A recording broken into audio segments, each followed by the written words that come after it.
World of Warcraft is the most popular MMORPG out on the market today, even 16 years after its release. But even though this game has been out for so long, a lot of people have still never played it. And I know getting into an MMORPG for the first time as a brand new player is an extremely difficult and daunting task. So today I have created a complete beginner guide to World of Warcraft, covering everything you could possibly want to know or have a question about as a new player.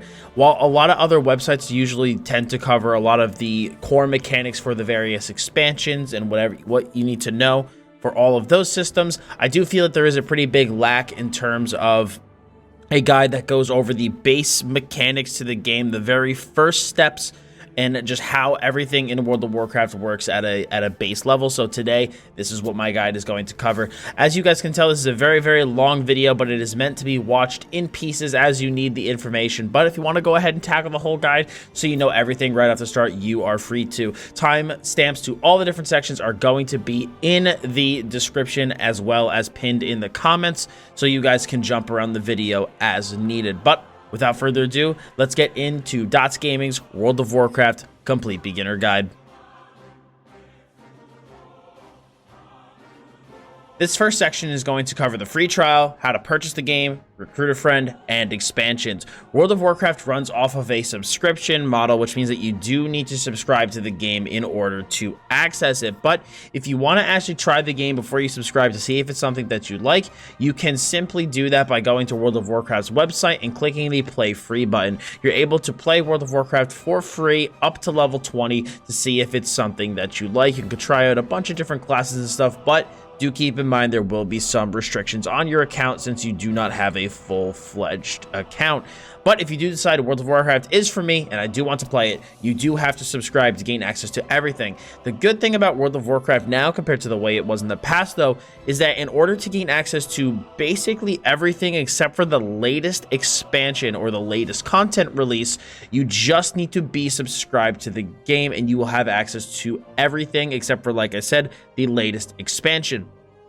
If you do decide, though, that you want the latest content, such as the latest leveling, as well as the latest endgame content, you are going to need to purchase the expansion from the Battle.net shop from Blizzard's website. Now, if you do choose to buy the game right now when I'm releasing this guide, this is going to be basically near the end of Battle for Azeroth and the beginning of Shadowlands, you are going to need to buy BFA if you want to hop in right now and do that max level content, and also buy Shadowlands if you want the current the content that is going to be coming near the end of 2020.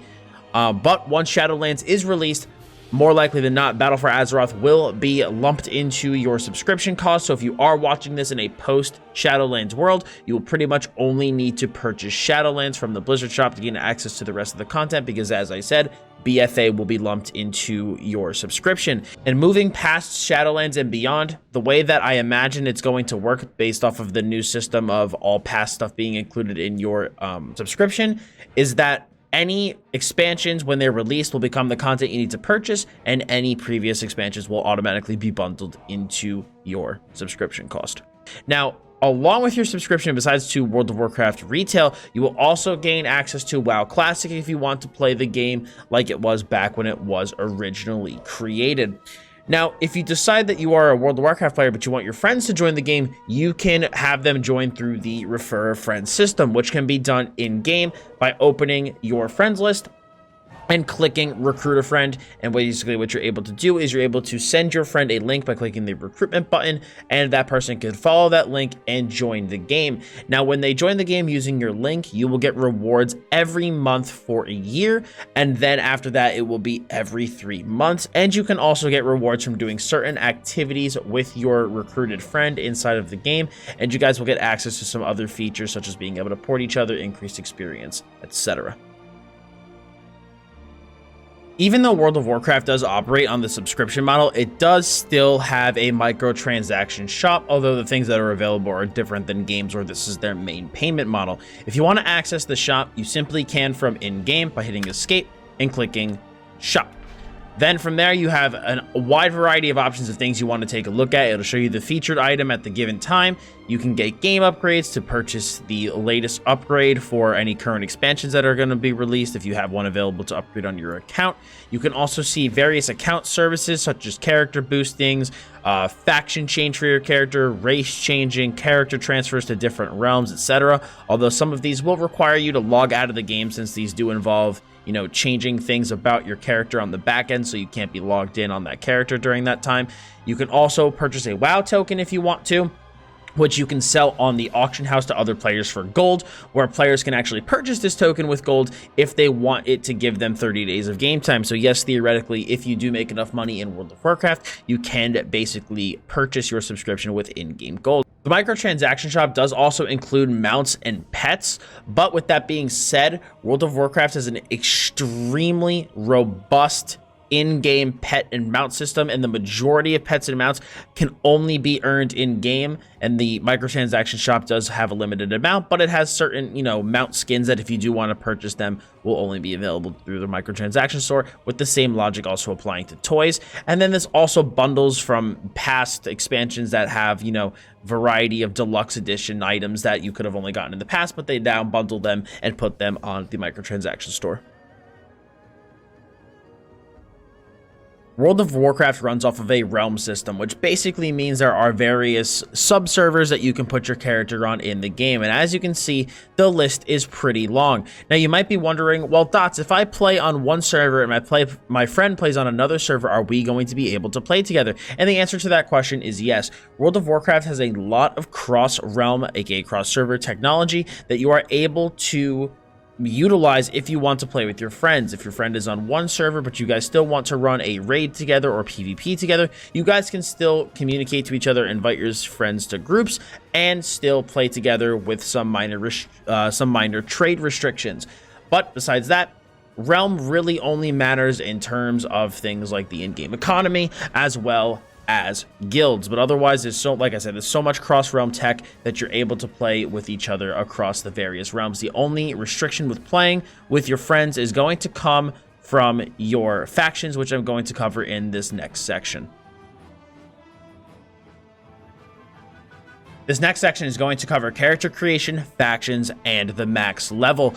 Now, there are two factions in World of Warcraft. You have the Alliance and you have the Horde. And on each faction, you have certain races that can only play for that faction. You have a neutral race called the Pandaren, and then you also have allied races that can also play for the individual factions as well. But these require certain in-game quest lines and achievements earned in order to actually be able to play on those factions. If you want to play any of these races, feel free to Google them and you can find out all the information on what you need to do to be able to play these ones. But the core races are what you're going to have access to at the base. And like I said, you can see here on the left which races are able to play which factions, but the races, we will be going over them in the next section. When you actually do choose to create your character though, you can just select whatever race you want, go to customize, and from there you're able to adjust things such as skin color, your face, hairstyle, hair color, facial hair, or just randomize them. You're also able to change your gender as well. Now, do keep in mind, though, guys, that what I am showing you right now is the Battle for Azeroth character customization. This character customization is going to get a pretty significant upgrade come the release of Shadowlands, and you will see some higher textures for certain things. You're also going to see a couple of more options for various races, so do keep in mind that this system is getting a pretty awesome upgrade with Shadowlands. Now, at the time of recording this in Battle for Azeroth, the maximum level in the game is 120, but that is going to be squished all the way back down to 60 once Shadowlands is released. And then who knows what's going to happen after Shadowlands, where, you know, who knows if we're going to start leveling back up or how they're going to do things past then. But the max level will obviously kind of vary depending on the current expansion. But at the time, it is 120, and with Shadowlands release, it will be level 60. Now, something really cool about World of Warcraft that I'm sure you can notice looking at the screen right now is that you can either create a class brand new or you can make a class trial, if you just want to try out the class, see what it's about, and see if it's something that you like. So what you can do is create a class trial of the character, and you'll go into this little mini tutorial on how one of the specs of your classes work. It'll give you a little run through, show you how to use some of your skills, how to use them in quick succession, and basically just give you a little bit of insight into what the class is about and how it plays and what it feels like to be on it. If you do decide that you enjoy the character that you're creating, you could either choose to use a 110 or boost from the store, or whatever level boost is going to be when Shadowlands release. You could use a character boost to level them up, or you can just delete the class trial, create the class brand new, and start from level 1. But I just wanted to mention in this section that the class trial is something that is available, so that if you're, you know, kind of on the fence between a couple of different classes and not sure what you want to do, this is something that you have access to. World of Warcraft has 23 races in the game, each with their own passive and active abilities. But in this game, certain races can only be certain classes. Like, for example, here, you can see that Pandaren can't be Warlocks, it can't be Paladins, Druids, or Demon Hunters. So there are lore things tied to the races and, you know, what classes they can actually play as. There are lore reasons for that, which in my opinion is pretty cool. Now, one of the good things about World of Warcraft, though, is that the races for the most part are kind of just like a cosmetic thing. The difference in effectiveness between the quote-unquote best race and the worst race for your specific class is only going to be a couple of percentage points. So you don't need to worry about making an incorrect choice when you choose your race in this game, like compared to other games where there's way more importance to your racial choice. The racial passives that the various races have are overall pretty minor, but the big thing is that the races have different active abilities, and those usually will come in the form of utility, which will have more importance, I think, in my opinion, at least in PvP encounters compared to PvE encounters. So if you do PvP, you might want to look into what utility your race is going to bring to a fight, but if you're more on the PvE side of things, you can obviously look to see which race is going to eke out the most damage, but overall the difference is going to be relatively minor. Now, I believe there are 23 races in the game at the time of recording this video, and there are some that can play on the Alliance, some that can play on the Horde, and we have the Pandaren here who can play on both. But we're going to start with the Alliance for this. Our first race is obviously humans, and for the human racial, we also, their like racial ability, that utility I was discussing, they have what's called Every Man for Himself, which removes all stun effects, and this can share a cooldown with other similar effects that will remove stuns from your character, and this will have a 3-minute cooldown.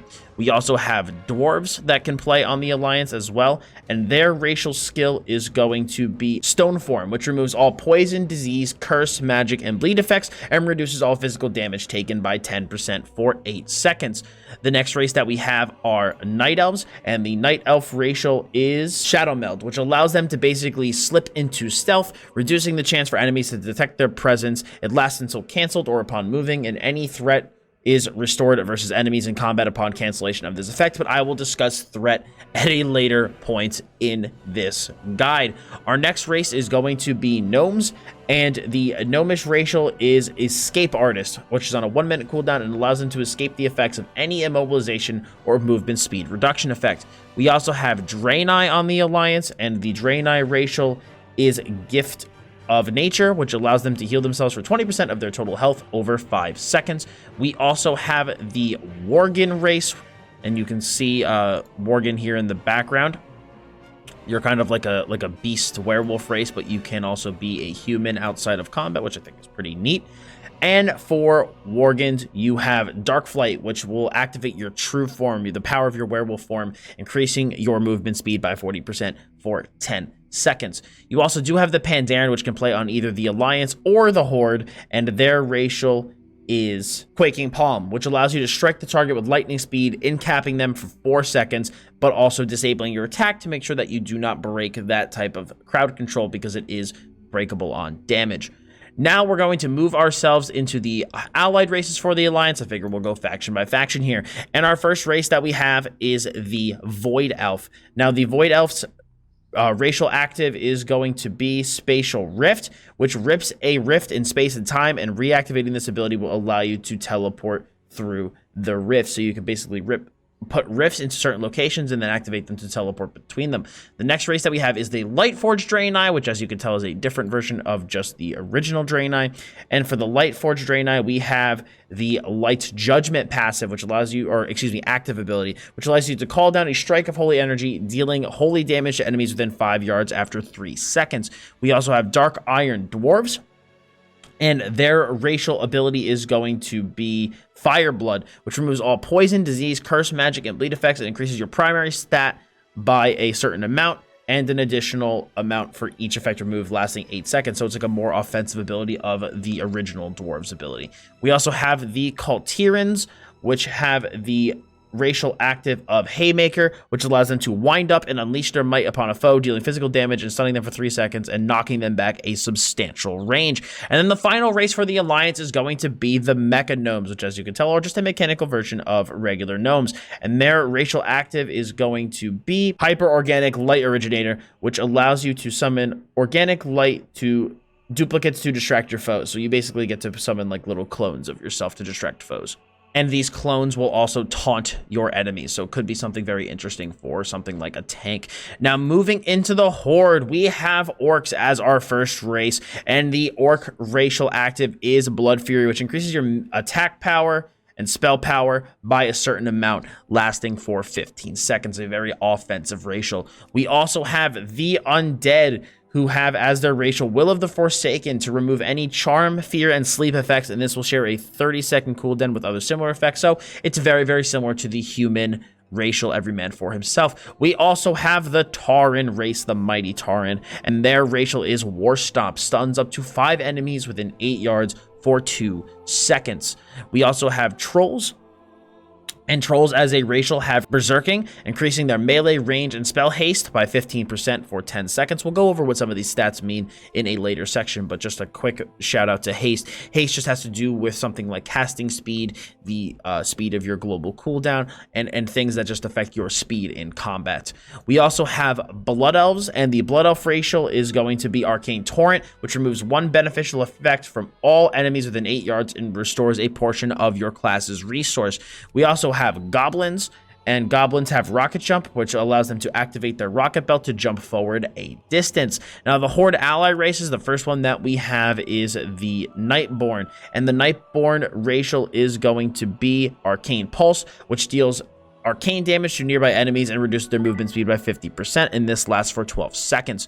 We also have the High Mountain Tauren, which as you can tell are a different version of the regular Tauren, and their active is Bull Rush, which allows them to charge forward for 1 second, knocking enemies down for 1.5 seconds. We also have Maghar Orcs, and their active is going to be Ancestral Call, invoking the spirits of your ancestors, granting you their power for 15 seconds, just giving you a bit of a power boost. We also have the Zandalari Trolls. For your active, that is going to give you the Regenerating passive, which allows you to regenerate 100% of your maximum health over 6 seconds, which does get interrupted by damage.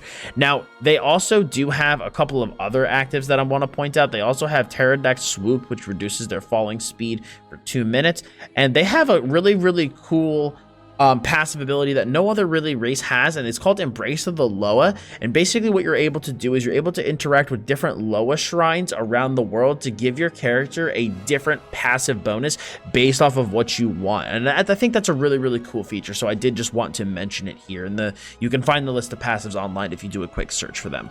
And then the last race we have is Volpera, and the Volpera active is going to be Bag of Tricks, which allows you to pull a chosen trick out of the bag and use it on a target enemy or ally. They have a bunch of other really, really cool passives too, that or like a little active abilities very similar to Zandalari Trolls, where you can make camps, you can then return to that camp. So for example, if you're farming somewhere, you can drop a camp, and then when you get a certain distance away from it, you can use this and return back to the camp. It's very similar to Zandalari Trolls. With the Bag of Tricks, you can change the trick that comes out of your bag, so you can basically have different actives to serve whatever purpose you want. So they have a very cool couple of abilities, very similar to Zandalari Trolls. Now, I did mention earlier in this section that the different races do have different racial passives, and if you guys want to look those up, I will leave a link in the description below where you can look up the various racial passives to see if any of those really kind of get your attention, besides just either the appearances or the active abilities. The next section that I'm going to cover is classes and specializations. Now, there are 12 classes in World of Warcraft, with the majority of the classes having 3 specializations, which you can kind of think of as subclasses, and each of these specs, for short, can do different roles. Some can tank, some can heal, and some can be focused more on dealing damage. And I'm going to go over what these roles mean later in the guide. And if you want to check that section out now, though, to know what that means, it is the Holy Trinity section. It has to do with the roles in an MMORPG. Now, there's a couple classes that only have 2 specs and one that has 4, but for the most part, the majority of classes have 3 different specs. Now, we're going to go over all of the different classes really quickly and go over what their specs are and what you can expect from them. Now, the first class that we have is your Warrior, which is a plate-wearing fighter who strives for perfection in armed combat. Warriors fight and they generate rage, which is like their resource that they generate, which is used to power special attacks. And Warriors have 3 different specializations. Arms, which focuses on a single 2-handed weapon. Fury, which focuses around dual wielding weapons, and you can actually either dual wield single-handed weapons, or you could even dual wield 2-handed weapons, which is pretty cool. And then there's also Protection Warriors, which is your tanking spec, which focuses on using a sword and a shield. Your next class is going to be the Paladin. Now, Paladins are heavily armored fighters as well, also wearing plate similar to Warriors, using holy magic to heal wounds, combat evil, and they can also tank as well. And they focus on 2-handed weapons for offense, and then shields for defense for the tank, for example.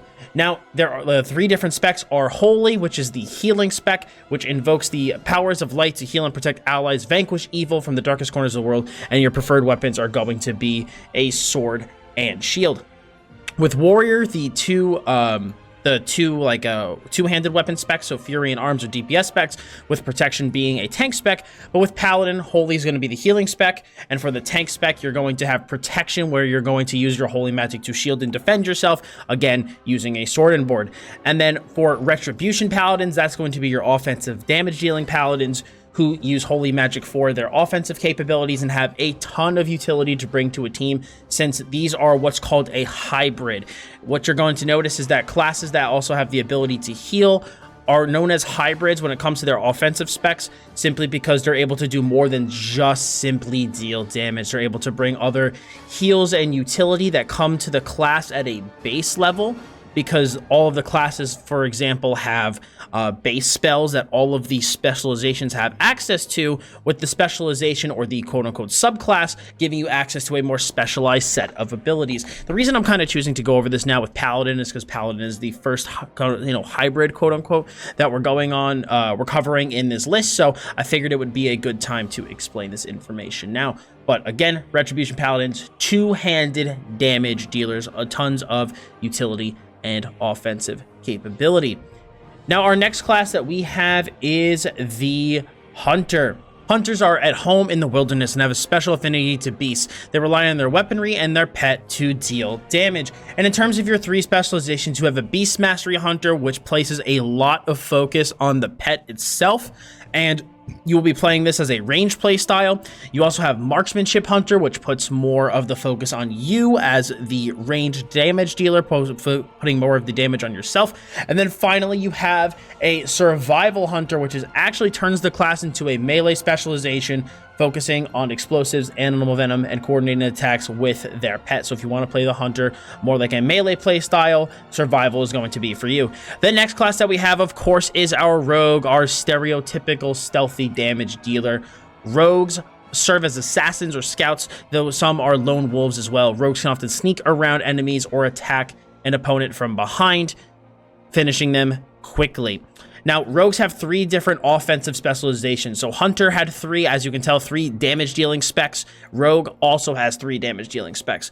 So Hunter has Assassination, which places a big focus on using poisons and dot damage and dagger strikes, and daggers are going to be your preferred weapon of choice. You also have Outlaw Rogues, which are kind of like, think of like a swashbuckler type deal. They use agility and guile to stand toe-to-toe with their enemies and use axe, maces, swords, and fist weapons, but a lot of the skills in their kits even can like pull out like a little pistol for some of their other abilities. So it's like a very, very swashbuckler type of play style. And then finally, we have Subtlety Rogues, which is a dark stalker who leaps from the shadows to ambush unsuspecting prey with a preferred weapon of daggers.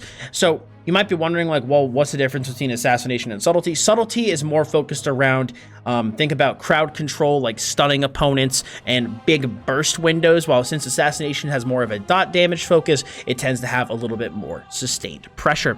Now, our next hybrid class is going to be the priest, my personal favorite class of choice. So priests are well-rounded healers with a variety of tools. However, they can also sacrifice their healing to deal damage with shadow magic. Now, priests have 2 healing specs and 1 damage dealing spec, and again, similarly to the paladin, priest is considered a hybrid because it is able to do these multiple different roles.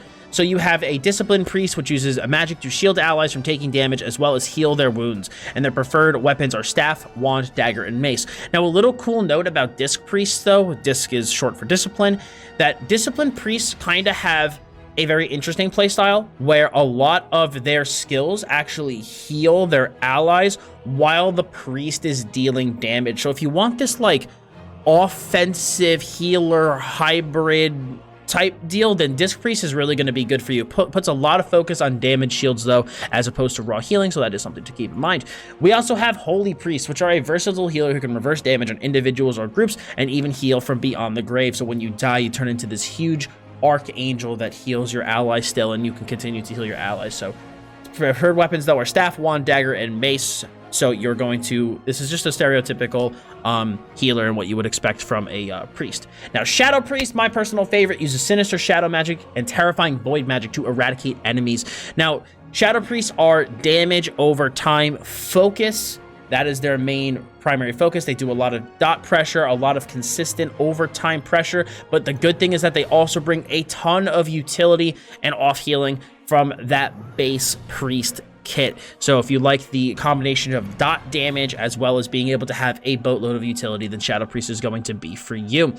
Now, our next class is going to be the Shaman.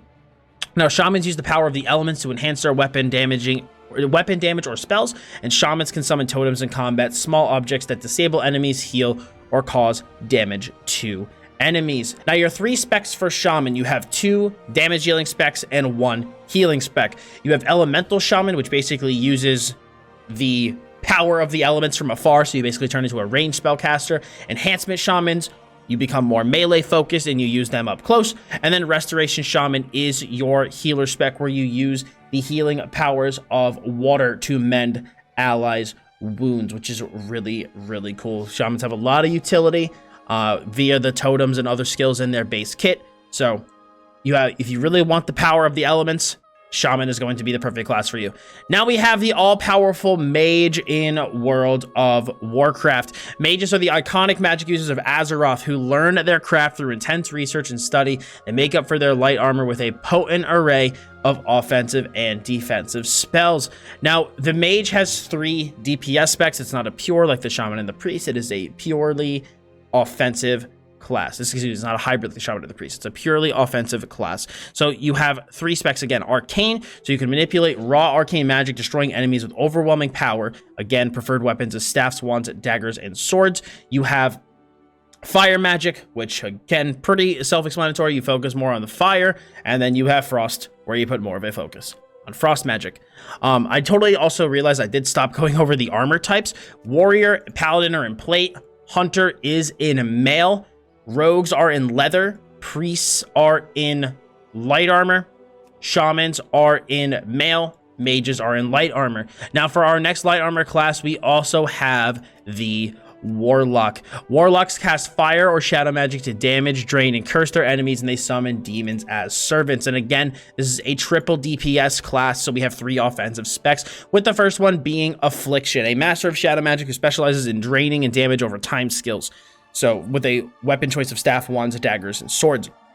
So for the Warlock, if you want a stereotypical, very dot-focused class, that is what Affliction Warlock is going to do for you. Now, they have a more pet-focused spec, which is Demonology, where you can be the commander of demons who twist the souls of his army into devastating power. So if you want to put, again, think of it like a different version of a BM Hunter. If you want more of a focus on your demons, that is what Demonology is going to be. And then if you want to deal big, powerful bursts with fire magic, you're going to want to play Destruction Warlock, which is a master of chaos who calls down fire to burn and demolish enemies really, really big burst damage from afar. It uses a lot of chaos magic, still gets to utilize some of the demons as well. So if you want a demonic flame caster, you got the warlock in the destruction spec. Our next class is going to be the monk, our fist and hand-to-hand combat fighter. Monks are known for their skills in hand-to-hand fighting, relying on their fists and feet as much as weapons. Monks can also specialize in calling upon restorative powers of their Misc to heal allies. Now, monk is a leather wearer, similar to the paladin though, where they have one DPS spec, one healing spec, and one tank spec.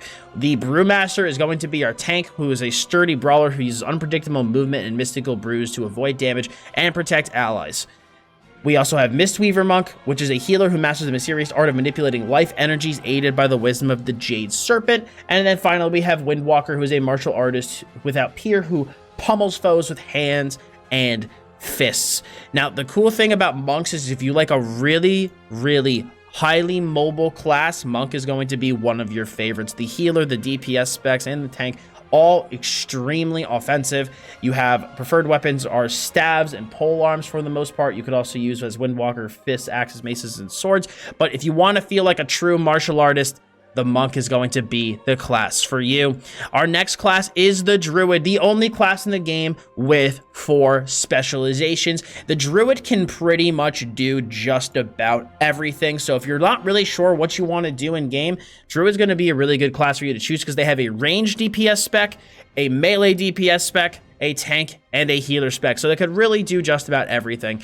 Now, druids are shapeshifters with an affinity for plant and animal kingdoms. Druids can specialize in healing, casting spells at range, or taking on the form of a cat or bear to fight in melee.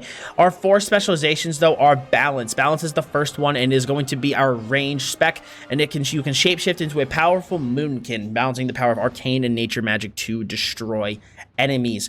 Feral Druid, you take on the form of a great cat to deal damage with bleeds and bite. So it's a melee offensive dot focused playstyle since you're going to be raking your allies with those bleeds. We have the Guardian Druid if you want to take off in the form of the Mighty Bear to absorb damage and protect allies. And then finally we have Restoration Druid where you can channel the powerful nature magic to regenerate and revitalize allies. And you can even go into what is called tree form to just embrace the true power of nature to heal your allies. Very, very fun class. Again, you have the shape-shifting elements of it. You can pretty much deal damage from up close or range, and Druid is also a leather-wearing class. Our next leather-wearing class is the only class with 2 specializations, and that is the Demon Hunter. Now, keep in mind, Demon Hunters, you do need to have a character that is at least level 70, or you will not be able to actually create a Demon Hunter. Now, Demon Hunters, as I said, have 2 specs. You have a DPS spec and a tank spec. They're not like the Druid hybrid that has a little bit of everything. Demon Hunters, they can either tank or DPS, and you have 1 spec for each choice. You have Havoc Demon Hunters, who focus on using Warglaives and destructive power of Fel magic. And these are the Warglaives, really, really cool weapon. And then you also have Vengeance, where you embrace the demon within to incinerate enemies and protect allies. Now, Demon Hunters are the hero class that came in Legion, so they start at a high level.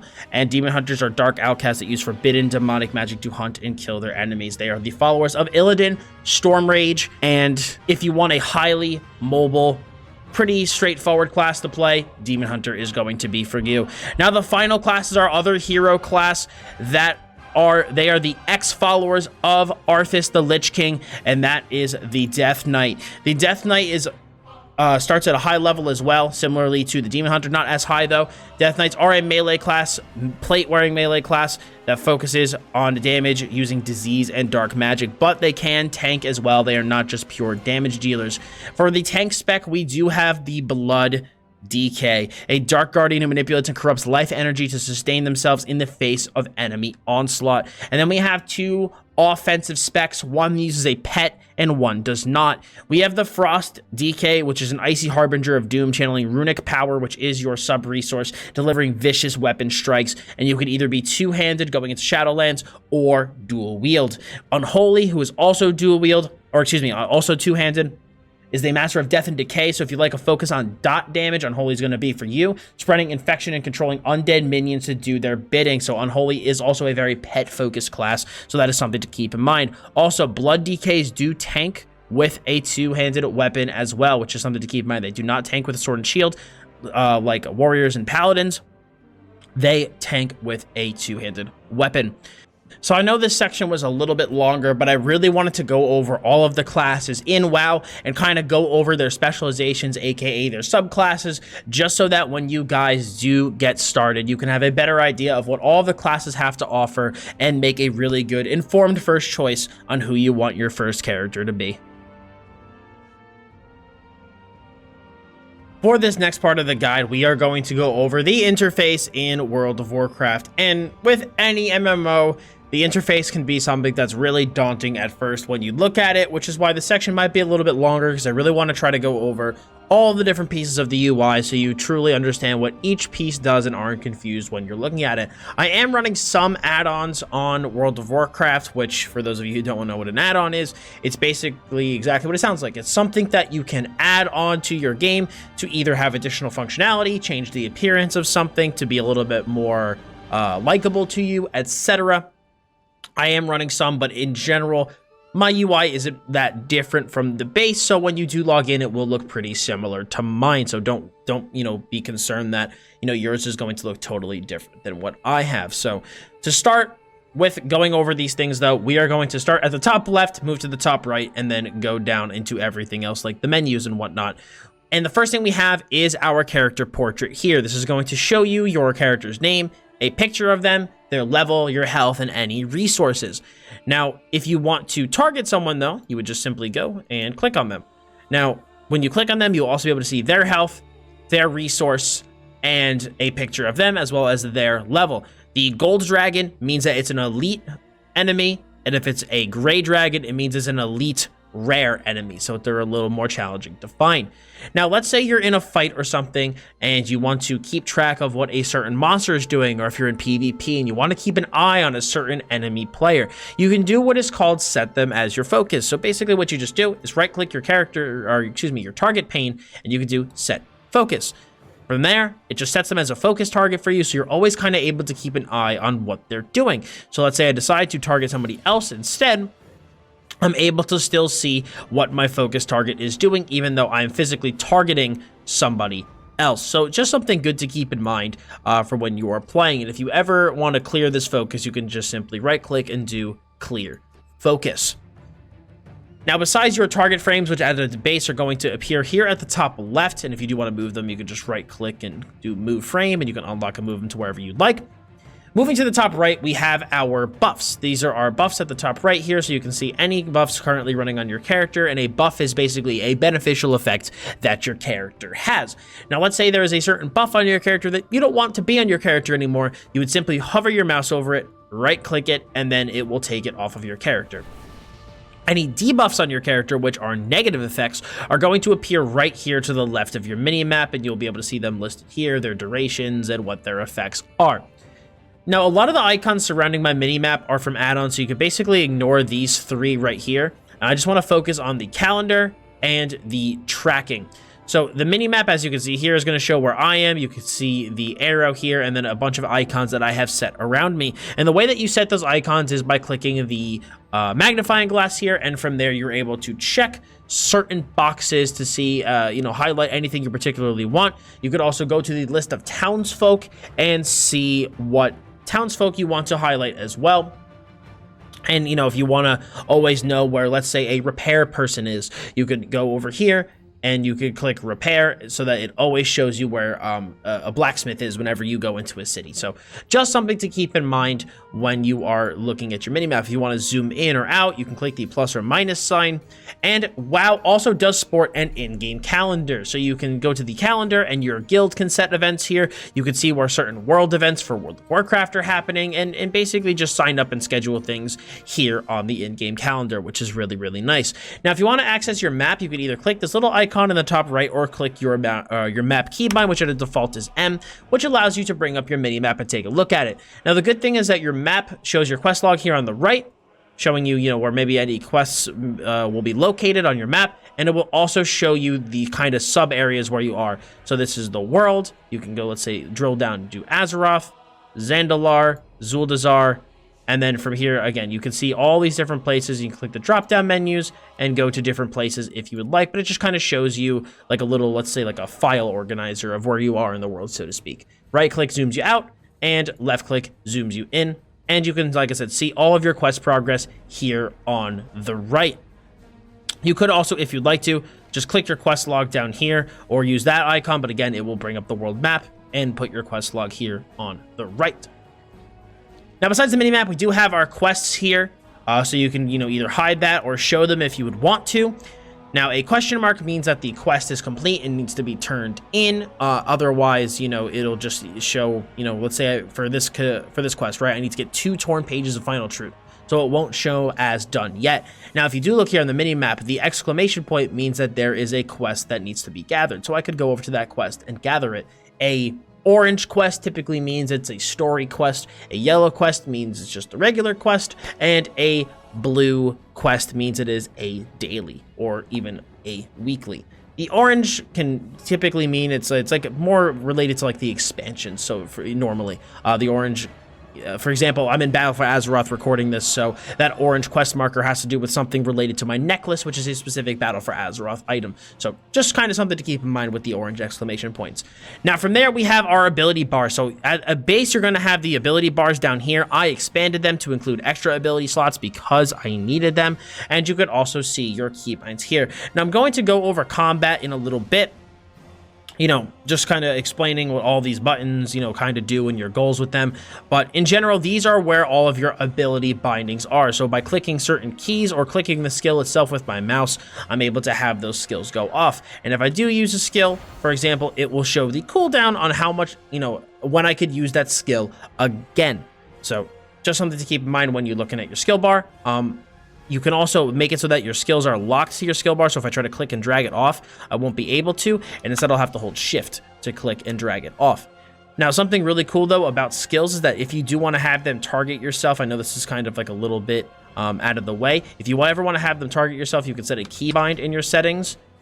If you go into interface and go into combat, you can set a self-cast key to make certain skills target yourself, and then auto self-cast will make it so that whenever you don't have a friendly target targeted, it'll automatically go on yourself. So just kind of wanted to throw that out there since we were talking about the skill bars. But the quick and dirty version of skill bars is that it'll show you what skills you have and the cooldowns on them. Now you also have your cast bar, so whenever you're casting, your cast bar will appear down here. So just something to keep in mind. Besides that, we also have our bags. So here, you'll be able to see your bags. Now, my bags display in one window. At a base, it's going to show multiple windows, one window per bag. You have a base backpack and then 4 additional bags that you can get. And you can get different bags with different sizes. So be sure to visit a bag merchant or go to the auction house to purchase a bag for yourself and make sure to expand that inventory as much as you can. Besides that, we have our character pane. Our character pane shows our gear, shows what our character looks like. It shows our various attributes and sub stats. These are called enhancements. You can see your character's item level, which is the total level of all of the gear that your character is wearing. You can see any titles that you have acquired from doing a bunch of different things in World of Warcraft. You can see an equipment manager, and you can make different gear sets for different purposes. Let's say one for PvP and one for PvE. You can see your character's name and title, your level, and your subspec and class. You also have another tab for your reputation, which is reputations that you have with different factions in World of Warcraft. These are typically NPC factions. And you also have your currency tab, which shows a list of all the different currencies that you have that basically are not gold. Gold shows in your bags here at the bottom, but every other currency can be shown here in the currency tab of the character info pane. We also have our skill book pane, which will show you all of your skills for your class and spec, as well as your passives. You can also see the general tab, which will show you any racial actives that you have, racial passives, any guild perks, and all of that, just general stuff that doesn't fall into your class specifically. You also have your professions tab, which will show you your 2 primary professions and your 3 minor professions, like sub-professions, so to speak. So every class can, and every character can have 2 main professions. So I chose herbalism and mining, and then but I can't get any other main ones besides these 2. If I ever wanted to, let's say, pick up blacksmithing, I would have to unlearn herbalism or mining to be able to become a blacksmith. Now, any character, though, can learn cooking, fishing, and archaeology in addition to their 2 primary professions. You also have your specs tab. Now, I kind of went over specs in the last section, But if you want to, you can change your spec here if you want to. So right now I'm a Shadow Priest, but if I wanted to play, let's say, a Holy Priest, I would simply click Holy and click Activate. Very, very simple. Simple way to be able to change between the different specs. And then my talent book here, my skill book here would update with the Holy tab, and I would be able to get access to all of those skills. Now, besides being able to actually change your specialization, you can see your talents here. These are additional skills or passives that you get every bunch, like every level grouping. So for example, I get one at 15, 30, 45, 60, 75, 90, and 100. This is in Battle for Azeroth, and these tiers and the levels where you gain certain passives are going to change to be different breakpoints when Shadowlands is released. Besides these base talents that you get, you also get specific PvP talents that are only active when you are in PvP. You could also turn on War Mode if you want, which is going to activate World PvP. It's to kind of incentivize you to be at risk for World PvP. What this one does is you can increase the quest rewards and experience gained by 10%, and it also enables PvP talents in the outdoor world. You do have to go to your faction's main city, though, in order to turn this on, but this can be turned off whenever you are in a city hub, any other city hub. So, just something to keep in mind. Besides the specs and talents, we also have the achievements tab, which will show you the various achievements that you have completed on your account. The achievements in general are account-wide. Some are character-specific, but in general, achievements are account-wide, which is pretty cool. So you have your achievements, you can see guild achievements, and just various statistics about your character. You also have your quest tab, which I went over earlier. You have your guilds and communities tab. So basically, this will show you any guilds that you're in and any communities that you have joined. A guild is a group of players on a specific server that can play together. You have access to a guild tabard, a guild bank, and it will show a little thing under your character's name when you're running around the world, showing what guild you are a part of. Now, a community, on the other hand, think of it as like a cross-server guild, basically, but you don't have the tabard or the bank, or the little like thing under your character's name when you're running around. It's just kind of like for the chat purposes, or to be able to, you know, be able to get other people to run dungeons with or PvP with. It's exactly what it sounds like. It's a community of players across a lot of different servers. And if you guys do play on Horde NA, you can feel free to join the Dots Gaming community. Link is going to be in the description below, and it will include directions on how to actually get into the community. Now, if you are looking for a guild though as a new player, you can feel free to click the guild finder, and you'll be able to search for any guild that you want to or you might be interested in joining. Now, besides the guild tab, we also have the group finder tab, which is going to allow you to search for dungeons, raids, or you can even go into the pre-made group finder, and let's say you want to find somebody to run a heroic raid with. You would go to raids, find a group, and you'll be able to find a group here in the list. For player versus player, you could do a quick PvP match, a battleground. Battlegrounds I'll go over a little bit later in the guide. You have rated PvP, and then you also have pre-made groups for player versus player activity. So let's say I want to go do ranked arena, because in ranked arena, you can't just queue up for it. You do need to find a partner and get a full group before you queue. I would just click arenas, find group, and then from there I'd be able to search through the available groups and, you know, sign up for one if I'm interested in playing with somebody, or I can start a group myself, set the parameters, and somebody can sign up to play with me. When it comes to dungeons and stuff, like I mentioned earlier, you just basically want to choose your role. So you can either do DPS, healer, or tank if your class is able to tank. And then you can either queue for a random dungeon or a specific dungeon and queue specifically for the dungeons that you might be interested in. Same thing with Raid Finder. You could actually play the raids, which is the endgame PvE content, at the looking for raid difficulty, which is the lowest raid difficulty in the game, and you're able to again queue for your role of choice and then queue for any specific part of the raid you might want to. Now, I'm going to go over raids in general later, but when you queue for a raid, it is the lowest difficulty. If you want to do the higher tiered raids to get the higher tiered loot, you are going to need to actually find a pre-made group, which is what the pre-made group finder is for. You could also see your mythic keystones, which is typically an endgame activity, but it basically is just, you're able to keep track of the highest difficulty dungeon you have done. Mythic dungeons are the highest difficulty, and then you can further enhance those with mythic keystones, but I'm going to go over that a little bit later in the dungeon section, but this will show you your highest keystone for the week. Besides the dungeons, we also have collections, where you can see your list of mounts, your list of pets, your list of toys, any heirlooms that you have for your account, which are basically kind of gear that you can create and use while leveling up, and then any appearances that you can use for your character to transmog. I am going to go over transmog later in the guide, but it's like basically like a outfit changer. So you can see any appearances that you've collected here, and you could use these appearances to make your armor look like different, look different. So that will show you the list of what appearances you have here. We also have our adventure guide, which shows you, suggested content. You can look into the different dungeons, what bosses there are, what loot they drop, same thing for the raids. And then you could also look into different item sets that you could potentially have access to. We also have access to the microtransaction shop, which I went over earlier in the guide, so you can click that by clicking the shop link. And then you also have help, or you can access this by clicking escape, and you have access to a bunch of different menus. You have help, shop, you can see what's currently new in WoW. You have your system settings, interface settings, keybinds, macros. You can look at your add-on list, log out, exit game, or return to game. But that pretty much covers everything on the UI. Oh, I just have the chat box. You have your chat box here on the bottom left. You can see it's just like a general chat that has all of your chat stuff. You have your combat log, and then I also made a separate window for whispers. So basically what you could do is, if you want to mess with your chat box, you could just right click it, and it gives you a bunch of different settings. You can either rename window, create a new window, go into settings, and mess with all the different settings for your chat box. But you can totally customize the chat box to your liking down here.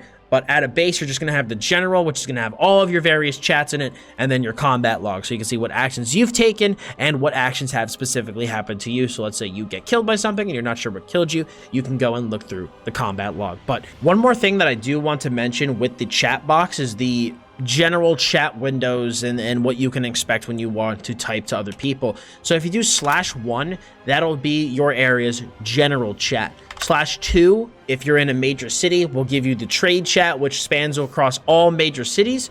/3 is your local defense. So basically, let's say you're on the Horde and the Alliance is attacking your camp in a certain area. You can type in the 3 channel to basically say, hey, we're under attack, I need help. /4 is going to be usually any communities that you're in. /P is your party chat. /I is your instance chat, so let's say a dungeon or a battleground. /G is your guild chat. There are other ones, but those are the main ones that you want to pay attention to. You could also do /whisper and then do someone's name. So if I want to whisper, let's say one of my Battle.net friends, I could do /whisper and then start typing in the person's name and see if they're online, but in this case, no one's on. If you do get whispered, you can type /R to respond to whispers, but just figured really quick, I would go over a couple different chat commands so that you're able to talk to people more easily while playing World of Warcraft. That is the entire UI for World of Warcraft, so hopefully that does give you a better explanation of what you are looking at on your UI when you first log into the game.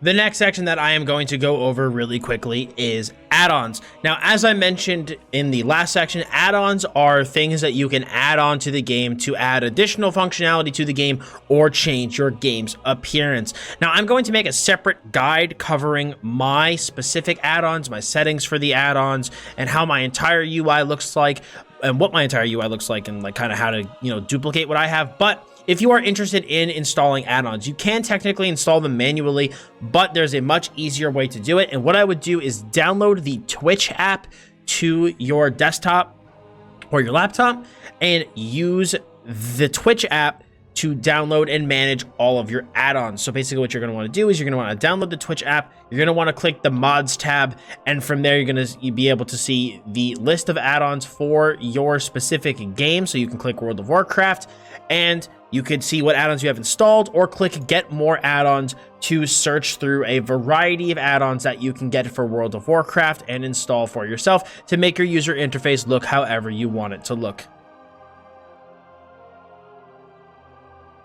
The next section of our guide is going to cover inventory and banking. Now, as I mentioned in the user interface section of the guide, you do have a base bag size here at the bottom right. You have just a default backpack that's going to give you a certain amount of space, but you can extend this space with 4 additional bags.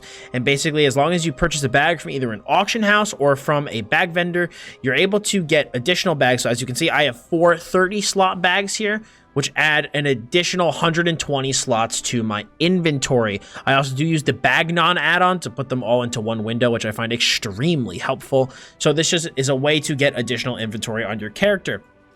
Now, if you do want to store stuff on your character without keeping it in your bag, you are able to go to the bank. Note that this bank is character specific. When you go to the bank, you are able to basically have the exact same type of user interface as you do with your bags. You have a base bank size, and then from there, it needs to be expanded with additional bags. Now, in order to be able to use additional bags in your bank, you are going to need to purchase this bank space. These bag spaces from the banker itself. So do keep in mind this will cost you a little bit of gold in order to get the initial investment to be able to unlock these slots. Once you unlock these slots, you are able to place bags there similarly to what you do with your actual player inventory to expand your bank space. Now, if you do choose to purchase it, you could also purchase the reagent bag, which will extend your bank inventory by quite a lot, and this is used exclusively for reagents. So this is like ores and herbs and just things used for crafting. You have a specific storage space for that, so that is not crowding up the rest of the space in your regular bank slots. But this is just a quick overview of bag space and banking and how it works in World of Warcraft. The next section that I'm going to cover is titles and reputation. Now, I do know that I gave these a nod in the user interface section, but I really wanted to highlight reputation, especially one more time, just because it plays a very important part in World of Warcraft. So by opening your character pane, you're able to see titles. Titles are gotten from doing a variety of different things in WoW, from getting reps to certain points to getting achievements. It's basically just a way to show off your achievements in WoW and just basically have a certain title attached to your name to show this is something I have done. I am this person that has done this thing. So it's just like, again, a really cool thing that you're able to show off your achievements visually on your character besides just having them in your achievement log. But the big thing that I want to talk about for this is reputation. Now, there are a ton of different factions in WoW that you could technically earn rep with. There's the ones for your specific faction, ones for the specific expansions.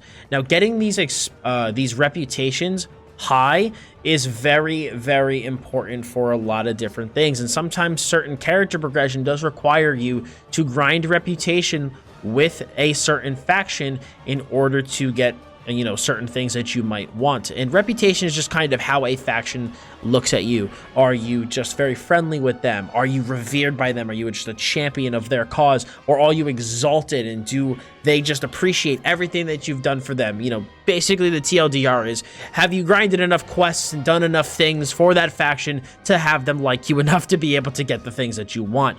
And the reason that's important, and just to kind of use an example, from when you're in Battle for Azeroth, the current expansion of when I'm making this guide, you are able to get essences for your necklace. And you could basically just think of essences like other passive and active perks that your character can have. Now, one of the passive things that I'm using is called Breath of the Dying, and my spells and abilities have a chance to strike my target for extra damage and heal you for 50% of the damage dealt and grant me extra corruption resistance, which is a specific system with the Battle for Azeroth expansion.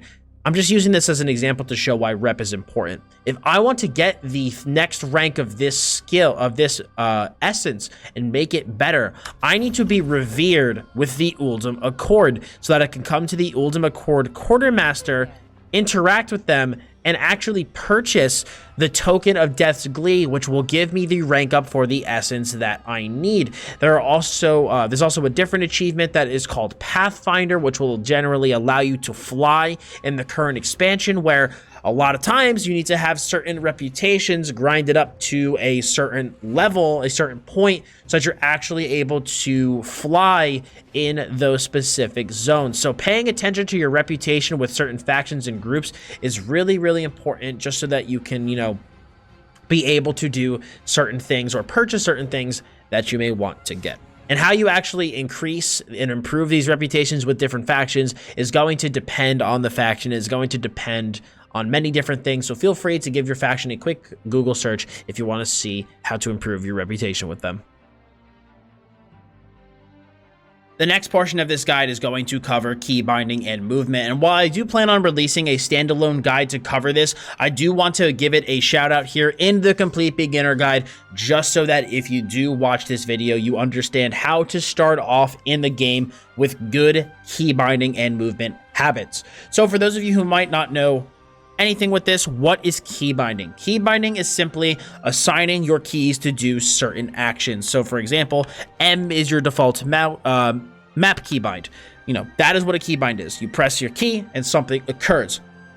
Now, what you're going to want to do in World of Warcraft is you are going to want to keybind all of your various ability slots to a key on your keyboard.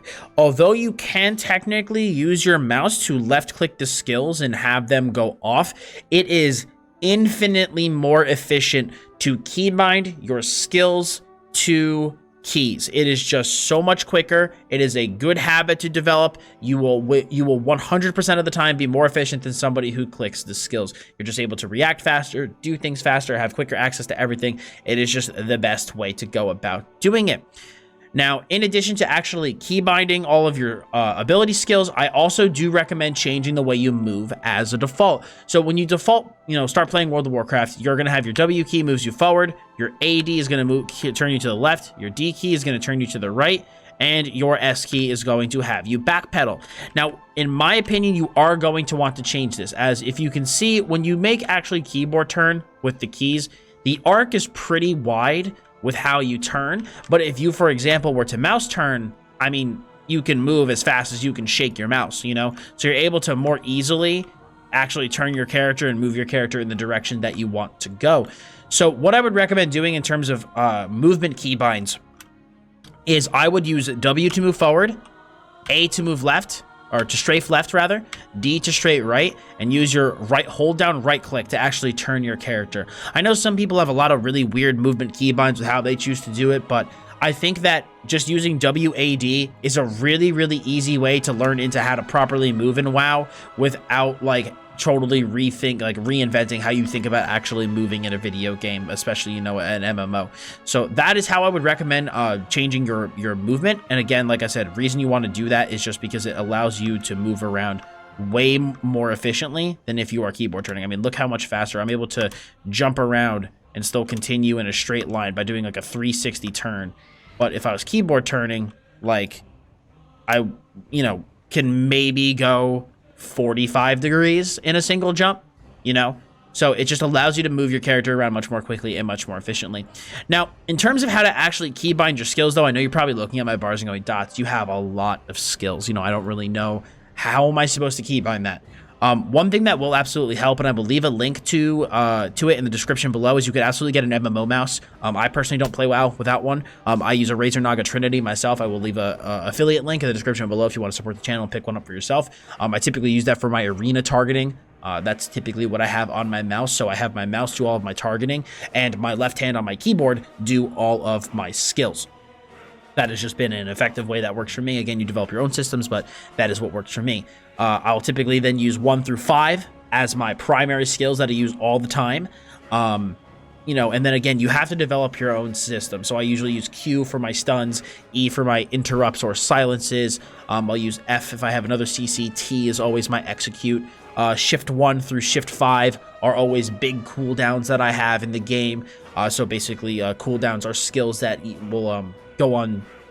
So a cooldown is how, when you use the skill, how long until you can use it again. So for example, I'll put long cooldown skills that I can't use very often and can only be used pretty infrequently. I'll put that on the shift modifier so that I don't accidentally misclick them, I don't fat finger them, and so they're in a comfortable enough of a location that I can hit them with ease, but not so comfortable that I accidentally click them, you know what I'm saying?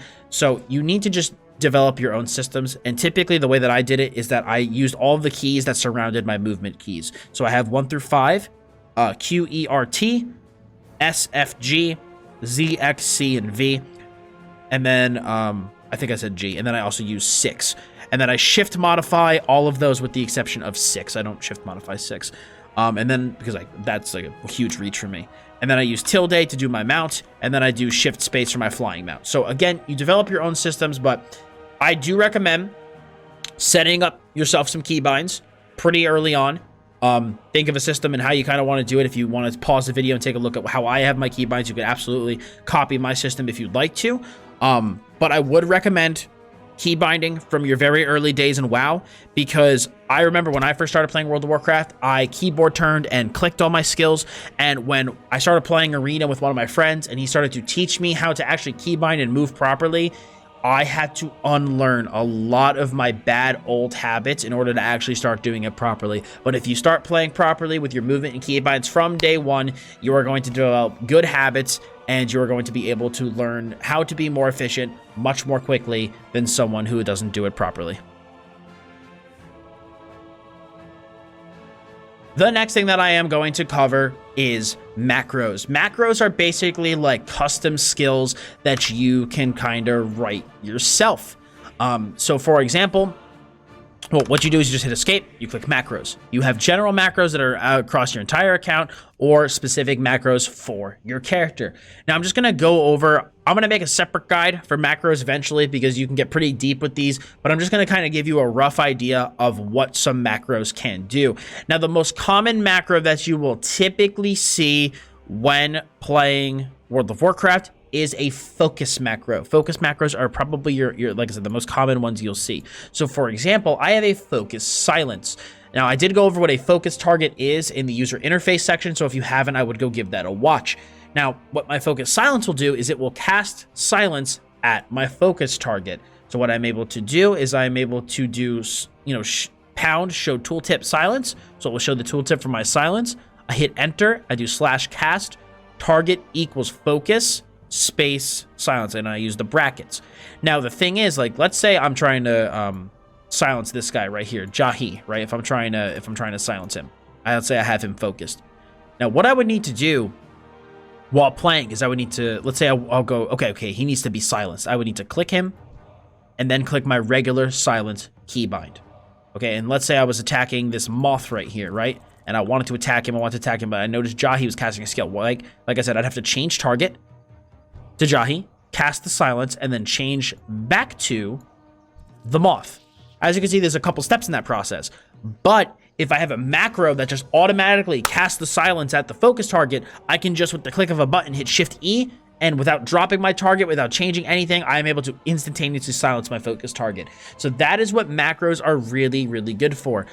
Same thing with, I have a defensive cooldown called Dispersion on my Shadow Priest. That puts me into kind of like this status where I don't really take a lot of damage and I'm able to move around pretty quickly, but I can't cast or really do anything while I'm in that form. And now let's say I'm dispersing, right? And I'm running around trying not to die, and I need to get out of my dispersion really, really quickly to do something, right? I'd say I need to get out to do something. And I would have to go bring my mouse to the top of my screen, right click it, and then I would get rid of the buff. Or I make what's called a cancel aura macro, where I do /cancel aura dispersion, and if I just click the 6 button on my mouse, it will just automatically cancel my dispersion. So as you can see, macros just allow you to do things a little bit more efficiently than if you were to like not macro certain things. I'm going to have a separate macro guide, though, that comes out on the channel very soon. Depending on when you're watching this, it might already be out. That's going to go over all of the intricacies of macros, but I just wanted to give you a rough idea in this guide here what they are. The next thing that I am going to cover is guilds and communities. Now, I did kind of cover these in the user interface section, but again, I do just want to highlight them here so that you can get a full understanding of what they are. So a guild is exactly what it sounds like. It is a group of players that plays together in World of Warcraft. It's just like a guild from any other MMO. You have all of your various players in the guild. You have different ranks that you can set. You have your roster that you can look at. If you click the guild tab down here, you can have your roster that you can look at. You have different perks for being in a guild as well, which is why it's very beneficial to be in a guild. You get the mount up passive, which increases your outside of battleground and arena movement speed on your mount by 10%. It reduces the cooldown of your Hearthstone by 15 minutes. It gives you access to a mobile bank. It increases the health gained when resurrected by 50%. It increases movement speed while dead by 10%. Again, not a BG arena. And you also get guild mail, which allows you to send mail between guild members instantaneously. So you do get some cool perks for being in the guild. You can buy some cool things from the guild too. Like, guilds just have a bunch of benefits, so it's definitely good to be in one. You can also see any info about your guild here. But basically, guilds are just a group of players that play together, whether it be PvP, PvE, etc. And you can use when you are, running around in game. Like if I run over to, let's say, a different player here, right? You can see underneath this guy's name, you can see into these brackets, you can see the name of his guild, so you can display what guild you're in. Now, guilds are server specific, so that is something to keep in mind. You cannot be in a guild with somebody from a different server. However, you can be in a community with somebody from a different server. So depending on your needs, you might want to focus on being in a guild or a community, but you optimally want to be in both. So I have my guild for a certain purpose, and it's for if I ever want to do heroic raiding and to get access to these specific perks. But my main focus is my Dots gaming community, which if you are interested in joining, like I said in the user interface section, there is a link in the description below. Now, think of a community as kind of like a cross-server guild. While the guild has access to the tabard, which is going to, be a tabard on your character, so you can kind of change depending on what your guild's crest looks like, you could wear that crest on your character. You get access to a guild bank, which you can access by going to any bank area, and there'll be somewhere where you can click for a guild bank. You have all the perks and stuff. The main focus of a community is to just be a cross-realm group of people that have a common interest, common goal, etc., that want to be able to talk to and communicate to each other. Now, these communities are region-specific and faction-specific, so you cannot have, let's say, alliance and horde people in a community. Guilds are realm and region and faction-specific, but communities are just region, faction-specific. So, for me and my community, people on Horde NA are able to join. And so the main benefit of the community is just, again, it's able to, have people from the Dots gaming community able to talk to each other, chill and chat while we play World of Warcraft. If I ever want to run BGs with somebody, run Arena, if we ever eventually have enough people where we could do maybe some easier raids, able to get people in from the community, invite them all to a big group, and be able to play together. This also gives you chat windows as well, where you can chat and ask people questions. So just a way to meet people with common interests. And if you don't know any guilds or any communities, you can feel free to go to the community or guild finder, which will allow you to find guilds and communities and apply to them if they seem to interest you or seem like something you want to join. But typically, I would recommend, if you're really looking for a guild or community, you can go check out Reddit, you can check out the official forums, and you can find places there that you are able to join. This next section is going to cover gearing, stats, item level, durability, and rarity. And I'm going to kind of explain this section backwards from the way that I just listed it, because I think explaining it that way is going to make understanding the gearing part of the process a little bit easier. And actually, gearing will vary a little bit on an expansion by expansion basis, but I'm going to try to explain things in general terms just so you have a rough idea of how it works. Now, in terms of item rarity, there are a bunch of different rarities in World of Warcraft, which orange is being the highest and gray is being the lowest. Orange is going to be legendary. You have purple, which is epic. Blue is rare, green is uncommon, white is common, and gray is poor. So obviously, in general, the higher the rarity, the better the item is going to be. You also have item durability. So as you can see on my gloves here, I have 55 out of 55 durability. Once that durability hits 0, my piece of armor will break, and I do need to go to a person to repair the item. Generally, you will be able to see that person on your mini-map as denoted by an anvil. If you go to them, they can repair your gear, and your gear will actually work again. Now, speaking of items, there's this other thing called item level. You're going to notice right here on my character sheet that you see at the time of making this, I'm item level 462. Now, that is the average item level of your equipment. Now, what is item level, though? It's exactly what it sounds like. It's the actual power level of your item. So in general, the higher the item level a piece, the better it is. So again, in general, using BFA numbers, a 475 piece is going to be better than a 465 piece. It's a higher item level, which means that it should have more stats. There are some cases where an item level upgrade is not actually an upgrade, just based off of the way that the stats in the game work. But for the purposes of this guide, I'm not going to get too much into it. For you guys, just remember, in general, the better the item level of a piece, the better the item is. But with that being said, there are certain stats that items have that you're going to want to look for. Each class and spec has different stats that they're looking for that are most beneficial to its class. So for example, on my Shadow Priest, for the secondary stats, haste is going to be my most important secondary stat. And then from there, it depends on what activity I'm doing in the game. But there are a bunch of different stats in the game. Critical Strike, which is a secondary stat, gives you your skills a chance for greater effectiveness on attacks or heals. So basically, if they crit, they'll either do more damage or more healing. Haste will increase your attack speed and spell casting speed. It will also increase the speed at which your dots tick, which is something else to keep in mind too. You have Mastery. Now, Mastery is basically something that each class and each spec has. They have their own Mastery, their own stat unique to that class and spec. So increasing your Mastery will increase that specific stat that your class spec has. I know I just said class and spec like 800 times, but if you go into your spell book and scroll all the way over to your Mastery, you'll be able to see exactly what it is. And by increasing the Mastery on your gear, you will be increasing that passive. You also have something called the Versatility, which just gives you a flat increase to your damage done and healing done, and also give you a flat decrease to damage taken.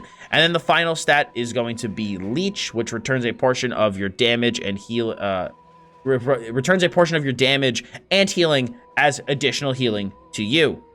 There's one more secondary stat that's not on here called Avoidance, which increases the reduces the damage taken from AoE effects. So in general, though, the 4 secondary stats you're going to be paying the most attention to are crit, haste, mastery, and versatility. Those are kind of like the big 4 for secondary stats. Now, in terms of primary attributes or primary stats, there are 5 different ones. Each class and spec will pretty much use 3. Everyone's going to have access to armor, which is obviously the actual armor value of your various armor, which reduces physical damage taken. You also have stamina, which increases your health.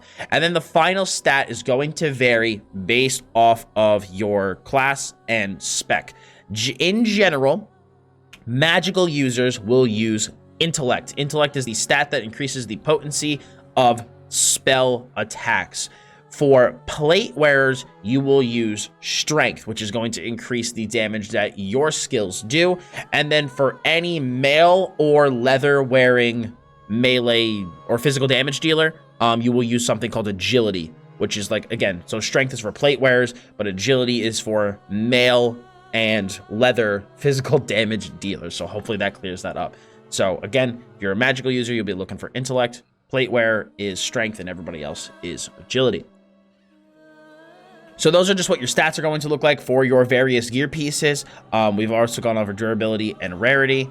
And item level. So how to actually gear your character, that's the big question. I've reached the end of the game. How do I get gear? So again, this is going to vary per expansion, but I'm going to give you a general look at how you can gear yourself. There's 4 primary ways that you get gear: world quests, PvP, dungeons, and raids. In terms of world quests, I don't even know what a world quest is. What is a world quest? Gaming. A world quest is it is exactly what it sounds like. It's a quest located on a certain part of the world map. In general, when you hit the end of the game, and you quest through all the zones, you will unlock world quests for that zone, which allow you to get a bunch of different things from doing them, and it's RNG on which, what thing the world quest gives you as a reward. But for example, if you look at this quest for Glumpmaw, if I do this and kill him, I'm able to get Glumpmaw's ring, which is an item level 410 ring. So when I first start gearing, it's going to be really good for me to look out for these world quests that drop gear, because it will help me progress my character's gear pretty fast. You also have these things called emissary quests, which, well, basically, if you complete, as you can see, I have an emissary for the Voldenai, which will give me an item level 445 piece.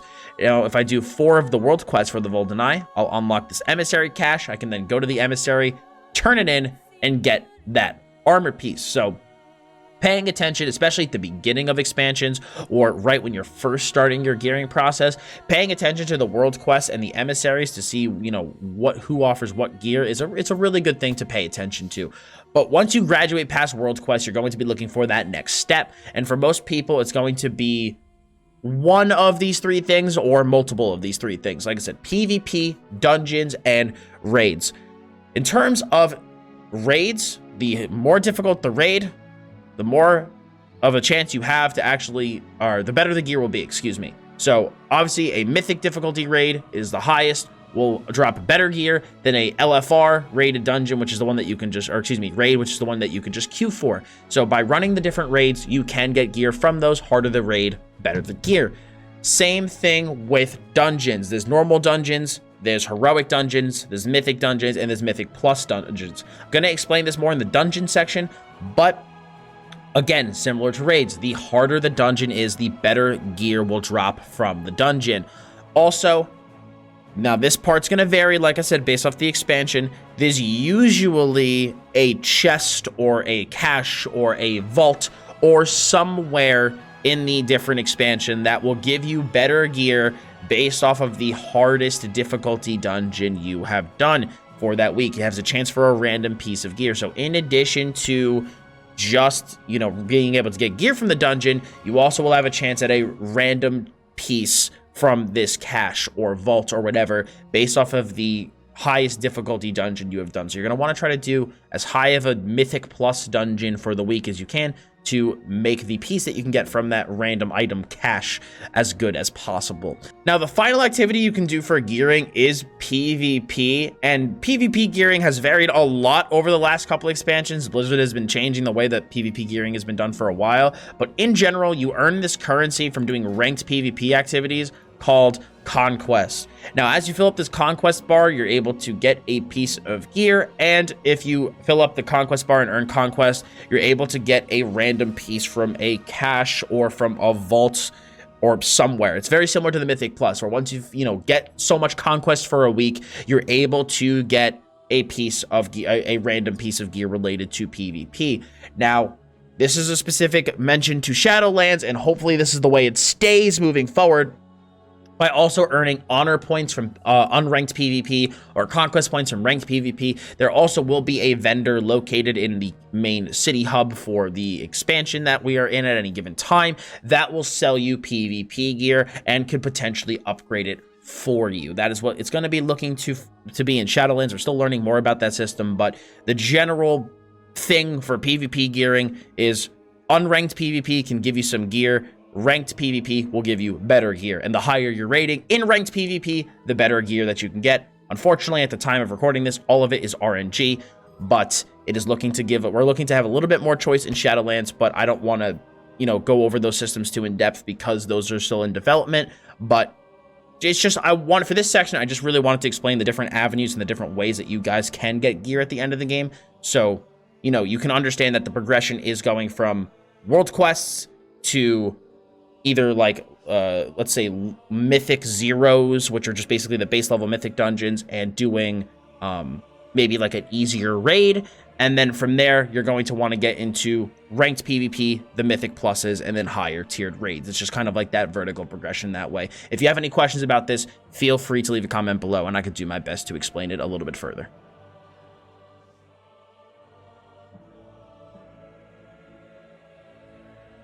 The next thing that I'm going to cover is how to interact with various players and NPCs in World of Warcraft. Now, while in other games you typically do this through keybinds, in WoW it's mostly done through left and right clicking various things. So for example, if you want to take a look at options that your own character pane has, you could just simply right click it and you'll be able to see a bunch of different options, while left clicking it will actually target yourself. In terms of NPCs, it's a very similar thing. If you left click the NPC, you will target it. Right click, you can see options on the frames, or if you right click the NPC, you're actually able to talk to it. One of the cool things, I just want to note this simply because I chose this guy on purpose, guards in towns will allow you to see points of interest. So for example, if I wanted to go, hey dude, where's the bank? I could click that and it will show me an icon on my mini map of where the bank is. So do keep in mind that, especially if you see this icon where my mouse is, like the little scroll, that that's a guard that you can talk to. Very similar thing with something like a blacksmith. If I know that I want to interact with, let's say, Drix here, left clicking him will again target him, but if I right click him, you can see the picture of the anvil, which means that I'm able to get repairs from him.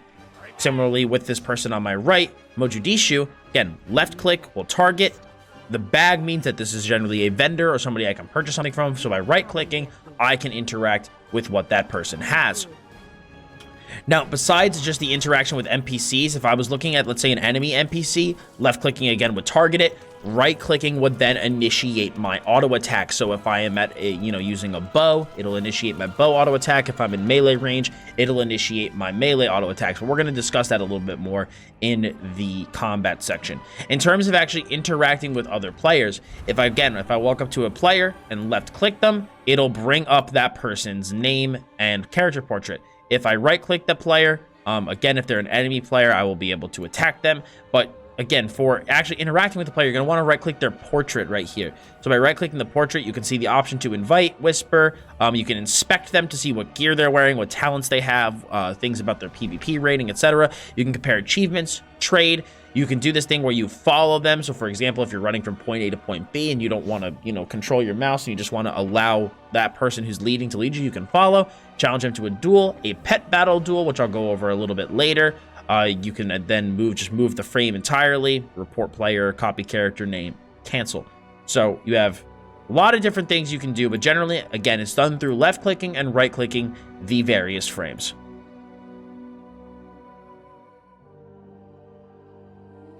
This next section is going to go over the basics of combat and tab targeting in World of Warcraft. So the combat style in World of Warcraft can be summarized with two phrases: cooldowns and tab targeting. So tab targeting is exactly what it sounds like. When you press tab, you target something, and to cycle through your available targets, you just click tab. That is where the nickname tab targeting obviously came from. If you want to target something though manually, besides cycling through with tab, you can just left click it to target it, and then right click will initiate your guy to actually try and attack it. So as you can see, I instantly went into a combat stance to start attacking, but because I'm using a melee weapon, I'm obviously not. But if I was in melee range, I would be auto attacking with my weapon. If you have, for example, if I had a bow in my hands right now, I would be actually shooting this guy right now with a bow with my auto attacks by right clicking. And again, if you're in melee range, and I could show you as an example on one of these guys right here. If I walk up to them, right click, you see how I'm auto attacking with my weapon, just auto attacking with my weapon, just sitting here, not doing anything, and just using my weapon to attack. Now from here, you have a couple of different options to use other skills. So what I could do is if I could want to, I could either press 2 to apply my dots and press tab to cycle through them. I could also click it with my mouse, but as I explained in the previous section, I absolutely recommend using keybinds instead. And obviously when my target's health reaches 0, they die.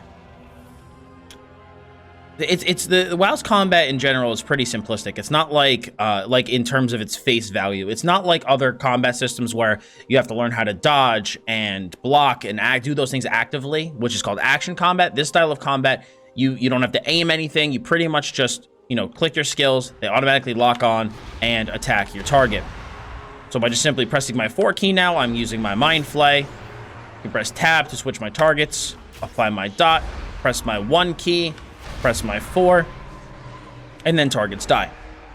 Now, if you, for example, would like to cast a skill on an ally, though, you would need to target the ally, and you wouldn't be able to use, like, damaging skills. You would only be able to use skills that heal, or skills that shield, or skills maybe that buff. So, for example, if I wanted to cast a skill on the Zandalari Fishmonger, I wouldn't be able to use my Shadow Word Void, which is an attack skill, because it's an invalid target, but I would be able to use something like my Power Word Shield, since it's a defensive skill and can assist on my allies. So as you saw, green targets are friendly. Same thing with friendly players are obviously friendly. Red means they're enemy, and yellow means neutral. And generally with yellow enemies, you can interact with these guys and talk to them, no problem. But because they're neutral to you, you would be able to still attack them. So let's say this guy, I was like, I don't like the way you're looking at me. I would still be able to attack him anyway and deal damage. And normally out in the world, a neutral target, if you start attacking, will attack you back. But I guess in this case, the guy just decided not to. Now, whenever you do use a skill, though, it does go on cooldown. So for example, if I look at my Master Spell, it's got a 30-yard range, costs mana, has a cast time, but has a 45-second cooldown, while my Vampiric Touch has a cast time, 40-yard range, but no cooldown. So if I was to go and use my Master Spell, I now can't use it again for 45 seconds. Okay, because you might be looking at my bars and going, well, Dots, it really seems like you have a lot of skills on your bar. Like, how do you know which ones to use and how do you know what to do? In general, most classes, depending on the difficulty of the class, will have, like, I'd say maybe like a 3 to 8 button general rotation you want to go through. So I'm going to explain rotation in a later section, but the TLDR is basically, it's an order that you want to click your skills for maximum damage or healing, basically. And I have skills that I can click on a regular basis. So normally I would do my 2 key into my 1 key a bunch of times until my 5 key glows like it is, and then I would click that, and then I'm in my void form, and just basically I bounce between 1 and 5 whenever they're on cooldown and use 4 as a filler. But that's only 5 buttons. I didn't explain it like that so you'd understand my rotation. It's just simply to show you the general rotation that I have is like 5 buttons, okay? The rest of this stuff is all situationally used, okay? So for example, let's say I need to heal myself while still dealing damage. I could use Vampiric Embrace here, which will allow me to heal a nearby ally or myself for 85% of any single target shadow spell damage that I deal.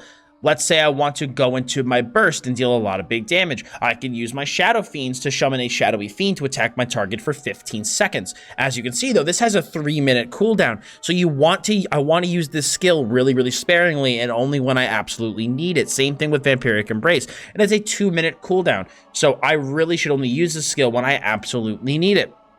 I also have Dispersion, which is my big defensive cooldown. So what this does is this disperses me into pure shadow energy, reducing all damage taken by 75% for 6 seconds. But I'm unable to do, like, basically anything while I'm dispersed. But again, 2-minute cooldown. So you don't want to just be like, okay, I'm taking 5 damage, let me just disperse. You want to save it for when you absolutely 100% need it. I do have some other skills, though, that I could use, you know, maybe in a defensive pinch. Like you can see that my Power Word Shield will apply a shield to myself. I have a heal from my Shadow Mend. Okay, I could use this to just simply heal myself with no problem. So it just, again, the skills that you choose to use and how you want to use them all depend on the situation that you are in. Now, something to note, though, that if you are, let's say, targeting, let me go back to using my shield and my ally, for example. At a default, there is a key that you can use to self-target yourself, and that is the control key. So basically, we have Huck over here. So if I wanted to apply the Power Word Shield to him, I would just click R, and he would get the shield. If I wanted to apply it to myself while still targeting him, I would hold Control and then click R, and it would apply to myself. It would also automatically apply to myself if I was targeting nobody or targeting an enemy. But this section and the keybinding section, as well as the rotation section, are pretty much going to go hand in hand. So if you have any questions about combat, I would give those sections a watch. But tab targeting, cooldown combat is, in general, pretty simple to understand at a base. It has a kind of like a low floor of understanding, and it's relatively straightforward. But once you get more into the higher tiered parts of the game, understanding when to use your cooldowns and the most appropriate time to use your cooldowns also while going through your rotation, that is when things get interesting, and that's what separates the best of the best. The next section that I'm going to cover is what's known as the Holy Trinity in MMORPGs, and then it has to deal with the roles of the various characters in WoW can fill. And you have a tank, you have a healer, and a damage dealer, which is known as DPS for short. Now, each of these roles plays a specific part of the raid group, and they all do share equal importance. The role of your tank is that you are willing to protect allies from harm by ensuring that enemies are attacking you instead of them. So the tank's goal is to basically get all of the various monsters and enemies in an area to attack them. So tanks are usually beefy, they're hard to kill, they have tons of armor and skills at their disposal that help with defense, and they're just really, really what's called tanky. That's where the term tanky comes from when people refer to enemies being tough to kill in MMOs. It comes from that tank role. The tank is then kept alive by a healer, and a healer is exactly that. They heal their allies, they heal the tank, they heal the damage dealers, and their job is to keep everybody alive. So you have your tank, which is preventing your enemies from attacking anybody else in the party and taking and soaking all the damage. You have your healer, who's keeping that tank alive. but then you also have your damage dealer. So your role in the dungeon or raid party is to deal the actual damage to the enemies. So as you can see, these all play a role in a group. You know, it's really easy to see how the puzzle pieces fit together. The tank gets all the mobs to attack them. The healer keeps that tank alive, and then the damage dealers kill all of the things while they attack the tank. So that's what's known as the Holy Trinity of MMOs. That's what all the different roles mean and what they fill. So when you are looking at a character and you go, okay, you know, what does this mean when he says that this spec can tank, you know, or this spec deals damage, or this spec heals? Like, these are how all the roles work, and this applies to all MMOs, but this is how specifically it does work in World of Warcraft.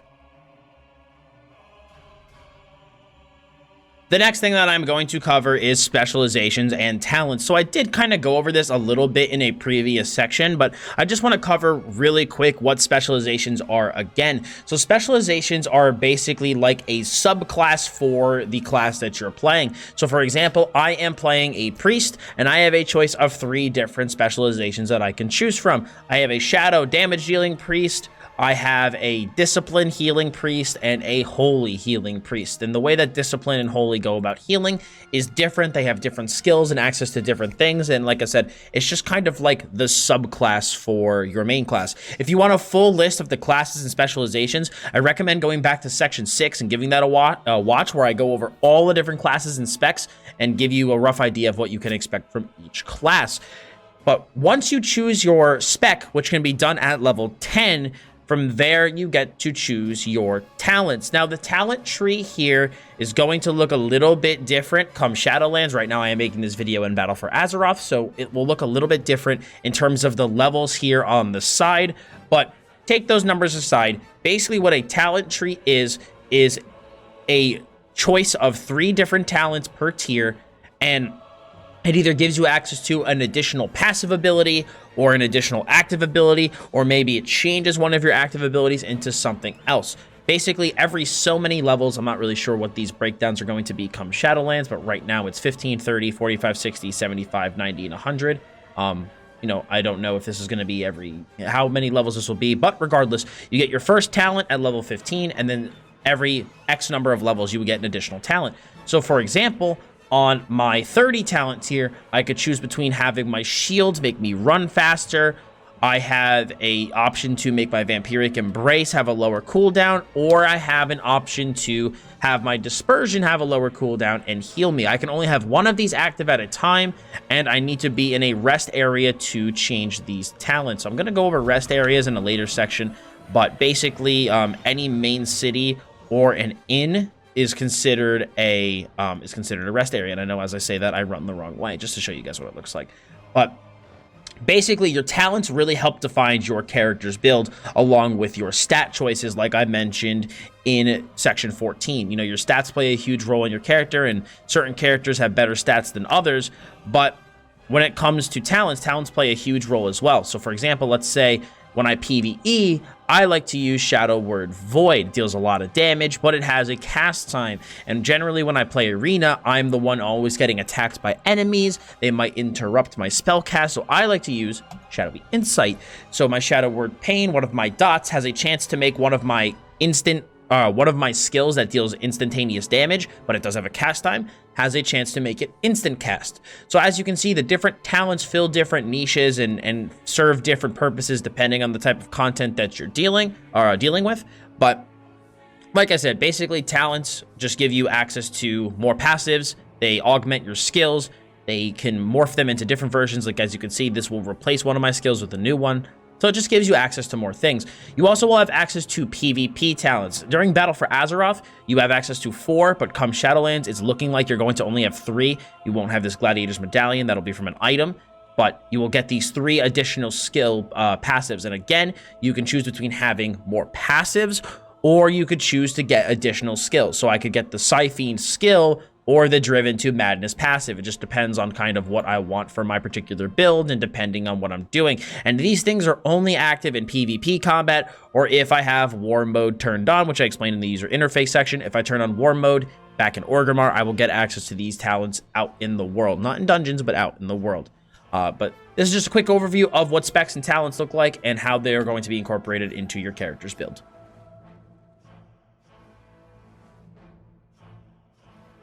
The next section that we are going to cover is threat and aggro, and this section is going to mostly be appropriate to tanks, but I still think damage dealer and healing players should know what threat is and aggro and how it works, just so that they can make sure they don't, you know, steal threat and aggro from their tank in a dungeon or raid. It's just good that everybody has at least a very base understanding of how this system works.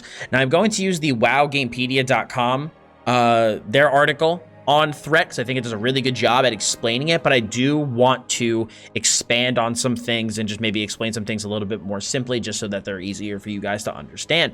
So while in other MMOs you need to individually taunt all the different mobs or enemies in order to get them to attack you, or even the raid bosses, in WoW you go off of a measure of threat, which is a measure of the NPC's aggression towards a player, and each NPC has their own threat table, and a unit towards the top of their threat table is going to be the target of its aggression, and this is, like I said, also what's known as having aggro. Now, the way it works is that every unit is added to a threat table upon getting in combat, and it's removed at the end of combat. And when you enter a fight, everybody has 0 threat, and every NPC looks at the threat of all of the different enemies, or basically us, that it's looking to attacking. Now, the way that you can generate threat against an enemy is in a bunch of different ways. You can either deal damage to the enemy, heal one of your allies, or buff friendly targets. Okay, so by basically doing more actions, you are generating more threat against the enemies. The enemies see you as a greater threat. If you're doing a lot of healing, or if you're dealing a lot of damage, or pumping out a lot of buffs, you are generating more threat. So the goal of the tank is to try to generate more threat than his or her allies, to make sure that they are being attacked at all times. Now, you can override the threat that is being generated towards one of your allies as a tank if you do use a taunt ability. There are taunts that will override the aggro table for a short period of time and give you a chance to regenerate that threat to make sure that you are the greatest threat to that enemy. Now, your allies as a tank, right? Your allies can exceed your threat and get aggro if they generate 10% more threat than you while in melee range, or a ranged enemy if it generates 30% more threat while outside of melee range. So if a ranged ally generates 30% more threat, they will take aggro. Now, the good thing about tanks is that tanks do have threat modifiers, because you might be thinking as a tank, like, how am I supposed to deal enough threat on top, or generate enough threat on top of taunting and doing everything else more than my allies who are dealing all this damage and all this healing? But thankfully, you do have threat modifiers that increase the amount of threat you generate by quite a lot.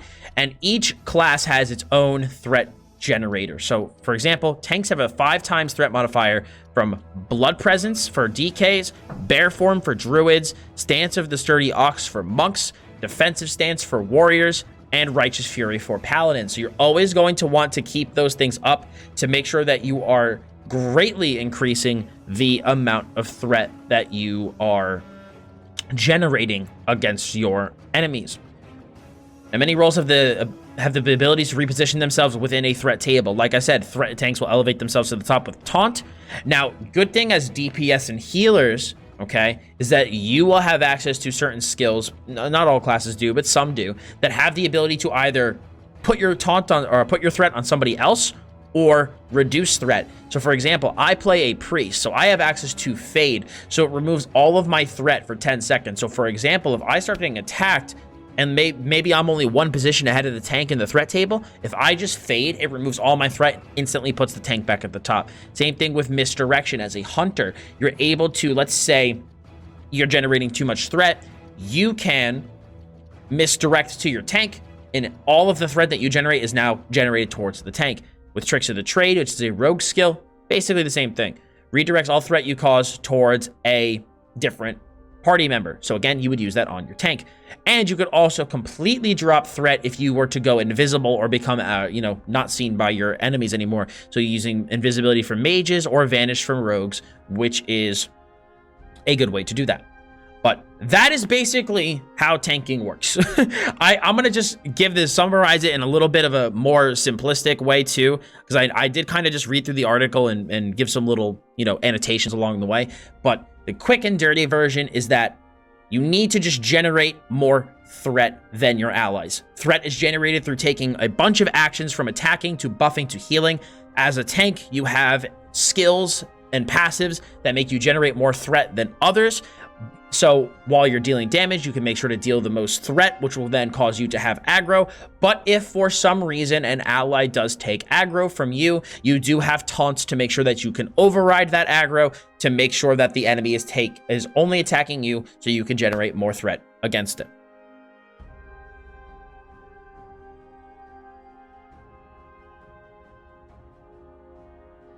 The next section that I'm going to cover is your rotation. Now, I did kind of hint to this in the combat section, but I did want to give this just its own section, just to give you guys a rough idea of what a rotation is and what you should be thinking about when going through your rotation. Now, obviously, rotation is going to vary from class to class, so I'm just going to speak in terms of my class, which is my Shadow Priest.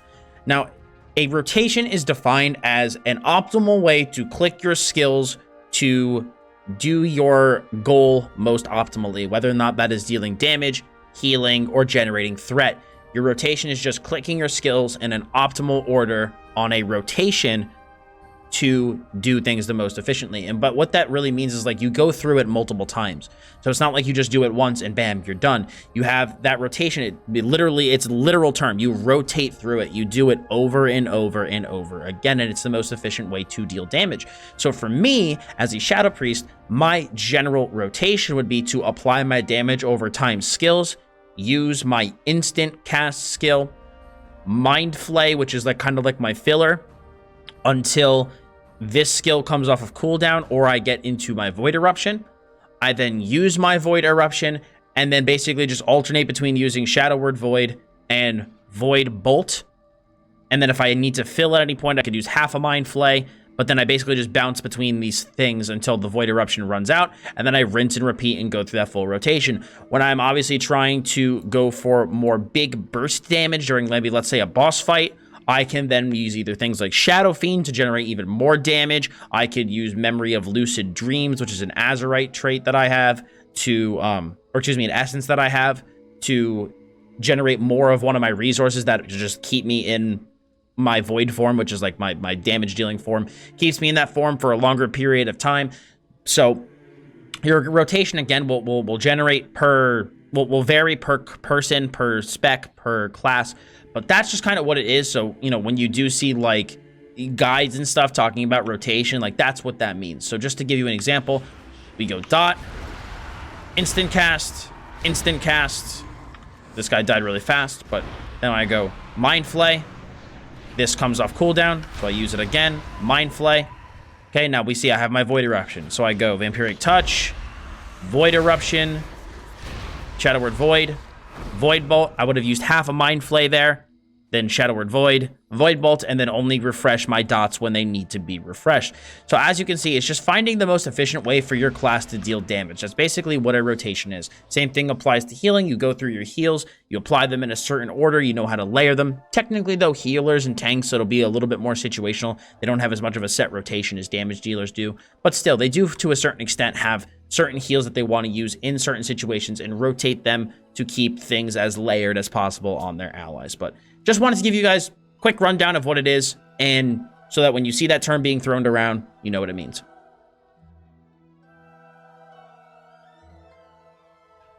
The next thing that I want to cover is enemies and rarity, and I kind of went over this in a previous section, but I did just want to touch on it in its own section just so you guys had a rough idea of what it was.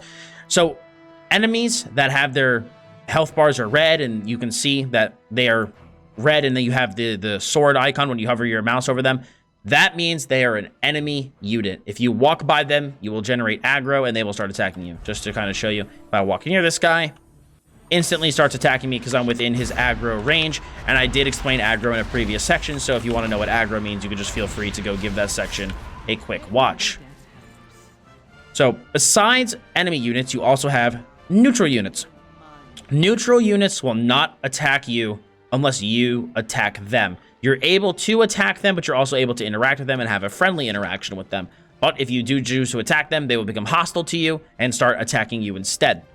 Not all neutral units will do that. You know, a lot of times, like the city guards and stuff, where your reputation to them is still neutral. Like, it just has to deal with, you know, more of a rep grind thing and not as much of a combat thing. But that generally, the yellow neutral color of the allies more, or the enemies, mostly applies to just when you're out in the world.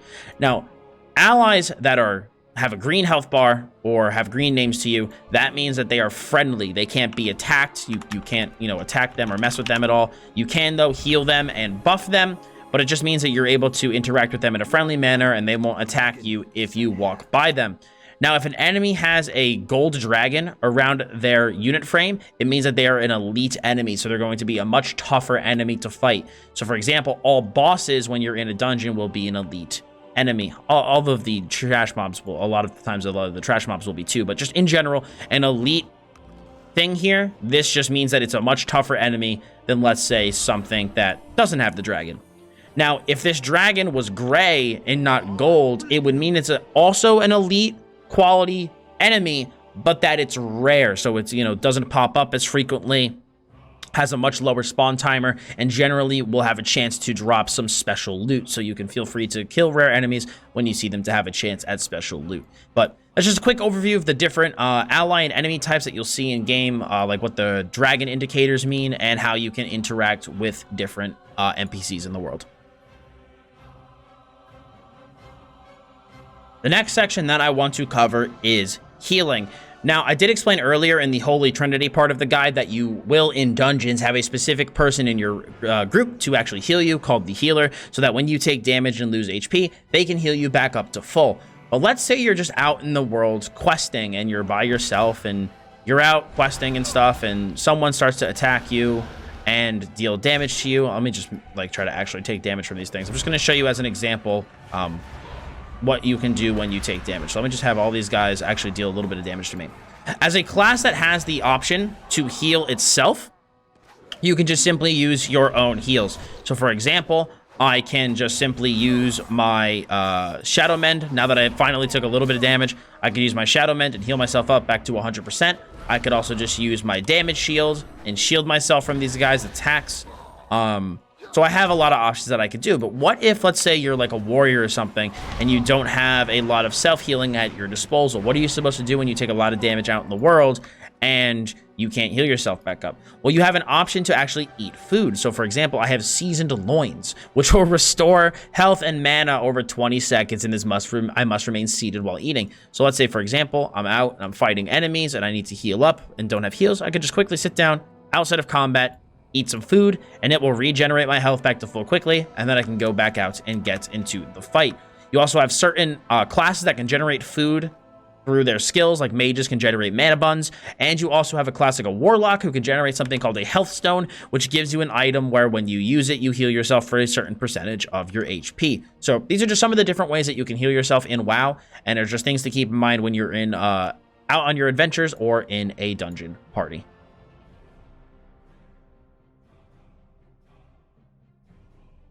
The next thing that I want to cover is quests and leveling up. So there's a lot of different quest markers out in the world that when you first see them, you might be a little bit confused. And I did kind of allude to them in a previous section, but I did want to give them their own specific section so you'd be able to quickly reference it. When you're out in the world and you want to see that an NPC has a quest for you, or a non-player character, or just like a computer player has a quest for you to do, that you can go on and do various things for experience and for maybe some rewards and some money, you can see that they have the yellow quest marker above their head, the exclamation point. So you can go and talk to that person and either accept or decline that quest. You also have blue quest markers, which indicate daily repeatable quests that are quests that can either be done once a day or sometimes even just only once a week. And those things are repeatable and you're able to do those over and over again to continue to get the same reward each day. You also, when you are done with a quest, and let's say you want to turn one in, the exclamation point above somebody's head will turn into a question mark, and you're able to walk up to that person. You're able to right-click them to interact. You can just hit continue, complete, and you will complete that quest and gain experience. As you can see, I just gained 4,600 experience on my paladin here, and it now shows here at the bottom. This is where your experience bar is going to be, and you can see that the more experience that you gain, the higher your level will go. So as right now, I have 23,000, almost 24,000 experience out of 144,000 needed for my level, and I am at 17% total experience. So the more experience you gain, this bar will increase, and when it fills up, you will ding next level. And for example, for me, I would go from level 58 to 59. And you can gain experience from doing a multitude of things. You can either just, complete quests. do world objectives around the world. Like sometimes, for example, you'll see on the right, it'll say like world objective, and then you can go and actually complete that world objective and gain experience or maybe some other rewards through it. Or you can just actually kill enemies, which is why I'm trying to drive out here so I can see if I can find something real quick that's still alive. So if I go up to this, this crust buster, and I actually attack and kill it, I guess we're going to attack the hellfire pig as well. And I go and I kill it. As you can see, I just gained 1,300 experience. So as I kill enemies, I will gain experience as well. Just kill this thing real quick. Boom. 1,340 experience. So you're gaining experience from killing things, from quests, and from world objectives. And all of these things contribute towards your experience bar to get you closer to leveling up. This next section is going to cover dungeons and raids in World of Warcraft, which are the primary endgame PvE for the game.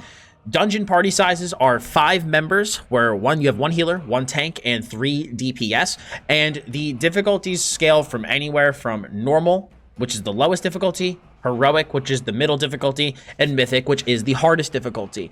Now, past mythic dungeons, you have something called Mythic Plus, and I'm going to display an overview of what Mythic Plus is from Wowhead, because I think they have a really good way of explaining it. Mythic Plus dungeons reward epic gear at the higher base eye level than other sources besides raiding. So as I explained earlier in how the gearing section works, Mythic Plus dungeons give better gear than just regular Mythic dungeons, heroic, or normal dungeons, and are the best way to get high eye level gear. Mythic Plus dungeons have levels. For example, a level 3 dungeon will be more difficult than a level 2, but less difficult than a 5. So the higher the Mythic Plus key is, the more difficult it is. And a Mythic Plus key is an item that you get from doing a Mythic dungeon that makes it harder to do. It's a physical item that you have to actually put a group together to go to the dungeon, place the key in the dungeon, and it will actually turn it into a Mythic Plus. Now, enemies in the dungeons will deal more damage and have higher health pools with each level your party conquers, and the higher the dungeon is, the more difficult they are. Higher level Mythic Plus dungeons will also give higher eye level loot, so the higher the dungeon, the better the loot. And at certain levels, the dungeon gains what's called an affix that changes the way that enemies will act and add additional complexity to the content. So it basically adds other challenges to doing the dungeon besides just the dungeon's base mechanics. And each week, players will receive a guaranteed piece of loot based on their performance in the previous week's Mythic Dungeon lockout. So basically, the higher Mythic Plus key you do, the better your random loot piece of gear will be from either the chest or the vault, depending on what the expansion has the following week. Now, there are things in World of Warcraft called dungeon lockouts. Mythic Plus dungeons do not have lockouts, but regular Mythics do.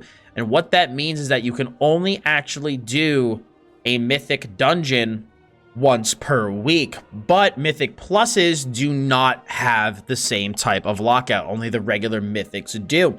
In terms of raids, they have a similar lockout feature where you can only do the raid once per week. Otherwise, you are going to be locked out to the content, so you can't repeat the same raid over and over and over again. Now, speaking of raids, raids are going to be like dungeons on steroids. They're more difficult, require more players, and generally have more mechanics. Now, a raid can have anywhere from 10 to 30 people in it, and the raid will automatically adjust based on the number of people in the group. Similarly to dungeons, there are 4 difficulties of raiding. There is looking for raid, which is you can queue for a raid itself and be automatically matched up with people, and that is the lowest difficulty of raid that you can do. You also have normal difficulty of raiding, heroic, and then mythic. One thing to note, though, about mythic raiding is that the party size is locked at 20. So mythic raids will not automatically adjust to your party size. It's a fixed difficulty, so you have to have a fixed number of players. Now, speaking of queuing for things, you can absolutely use a queue finder or a group finder for dungeons and raids. You can do that for dungeons. You can do random normal dungeons and random heroic dungeons, where you can get some extra loot, or you can also queue for specific dungeons you might want to do. Same thing for Raid Finder, you can queue for the looking for raid difficulty. But for Mythic dungeons, for Mythic Plus dungeons, for normal raids, heroic raids, and Mythic raids, you do need to manually find a group, but Blizzard does have a pre-made group thing in the game. So if you go to the Dungeons and Raids tab and go to pre-made groups, you can go to wherever you want. So let's say I wanted to do a raid, I would click Find Group, and I'd be able to find all of the different groups for the current raid or whatever raid I'm looking to do, and I can see what raid here or what group is kind of going to meet the activity I'm trying to do and try and join that group. Same thing for dungeons. Let's say I wanted to do a Mythic 9, for example, a level 9 Mythic dungeon. I could go find a group and scroll down for a level 9. I would click it and then click sign up, and if the group leader likes the way my character looks and the amount of gear that I have, they can accept me into the group and I can join. Doing Mythic Plus dungeons and raids is some of the best way to get gear in the game. So if you are looking to get high tier equipment from PvE content, this is the way to go about doing it. This section is going to cover setting instance difficulty and instance locking. I actually did explain instance locking in the last section, but I will do it again in this section. Instance locking basically means that you can only do certain raids and dungeons once per week. You are literally locked out of relooting these items more than once a week. So for example, when I go to farm transmog items or appearance items in Ice Crown Citadel, 10-player heroic, I can only do that once per week, and I have to wait to the following week when it resets on Tuesdays before I can do it again. So if you go to your friends list tab, go to raid, you'll be able to click raid info and you'll be able to see the various lockouts from, you know, the different raids and mythic dungeons you're locked out for.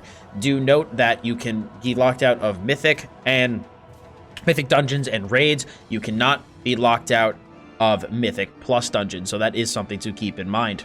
Heroic dungeons, on the other hand, have their lockout daily. So just something to keep in mind if you are looking to farm dungeons and raids.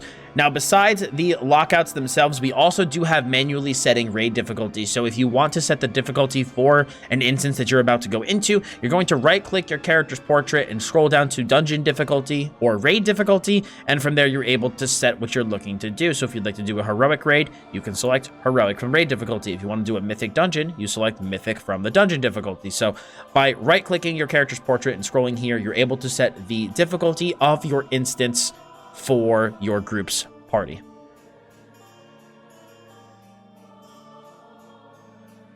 The next section that I'm going to cover is player versus player, also known as PvP in World of Warcraft. So World of Warcraft has two different types of PvP. It's got quick match PvP and rated PvP, and from there you have different types within those. You have battlegrounds, which are the Horde and the Alliance, the two different factions, fighting against each other in a specific instanced area. So this could either be with a certain objective, like capture the flag, or like a King of the Hill type game mode. And the number of people that fight in that battleground depends on the specific instance. With random epic battlegrounds, on the other hand, they are more massive, large-scale fights that have different mechanics and different goals, but you have 40 people on each side, so they truly feel like an epic battle. And then you also have arena skirmishes, which are 2v2 or 3v3 death matches where the last team standing wins. And those are your quick match PvP options. You simply go to the group finder, click quick match, and you go to your bonus or specific battlegrounds that you could choose to queue for that, and then you'll be able to join. You also do have a rated PvP. I haven't been back to WoW that long quite yet, so my rated PvP things are really bad. But anyway, you have 2v2 and 3v3 arena where you can fight to gain rating. This is ranked PvP, so there is no just like let me queue to find teammates. You do need to go to the pre-made group finder, go to arena, find a group and actually find teammates to play with, or if you have anybody that you can, queue with them.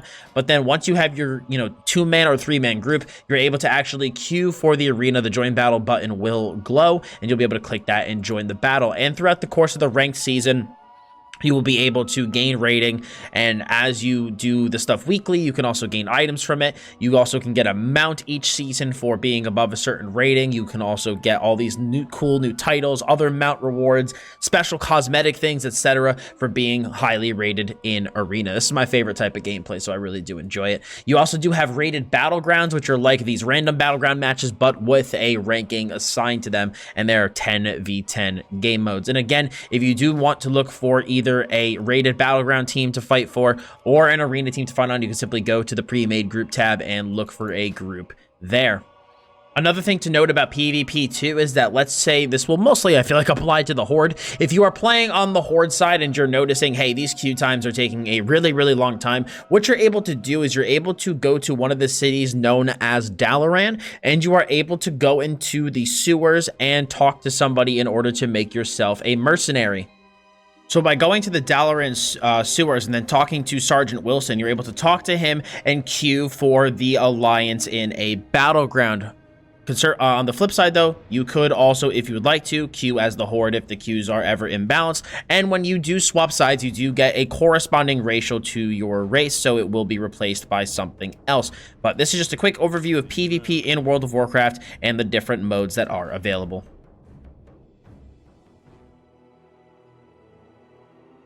For this next section of the guide, we are going to go over professions in World of Warcraft.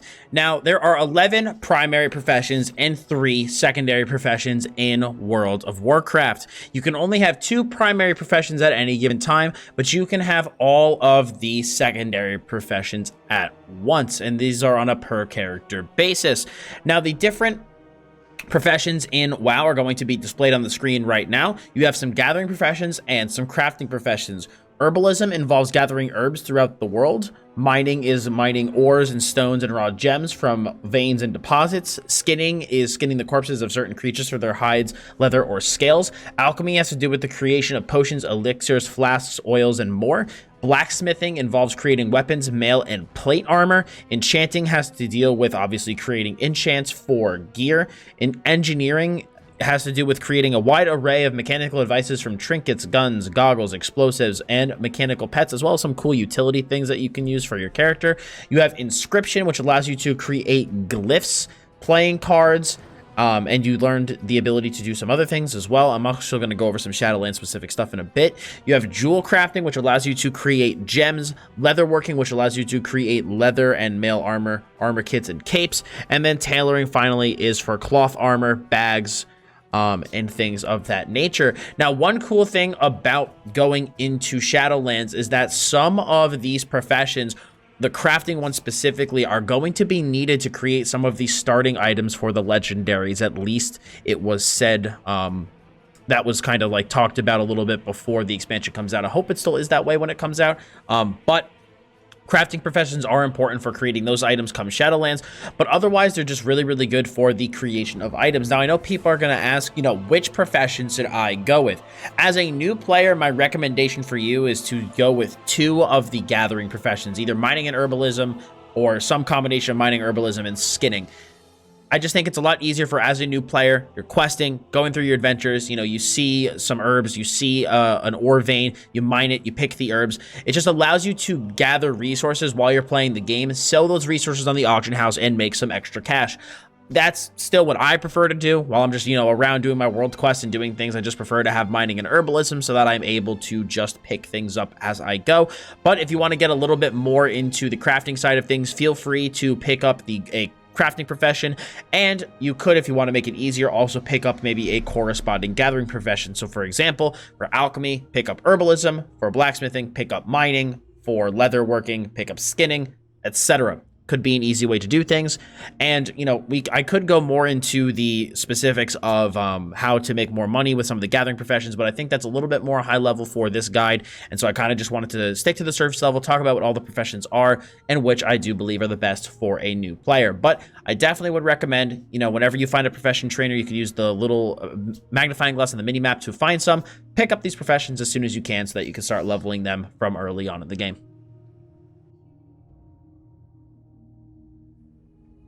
In this next section, I am going to cover pet battles. Now, pet battles is an actually pretty robust system, so I'm not going to go over everything about the system, but I am going to go over it just at a base level.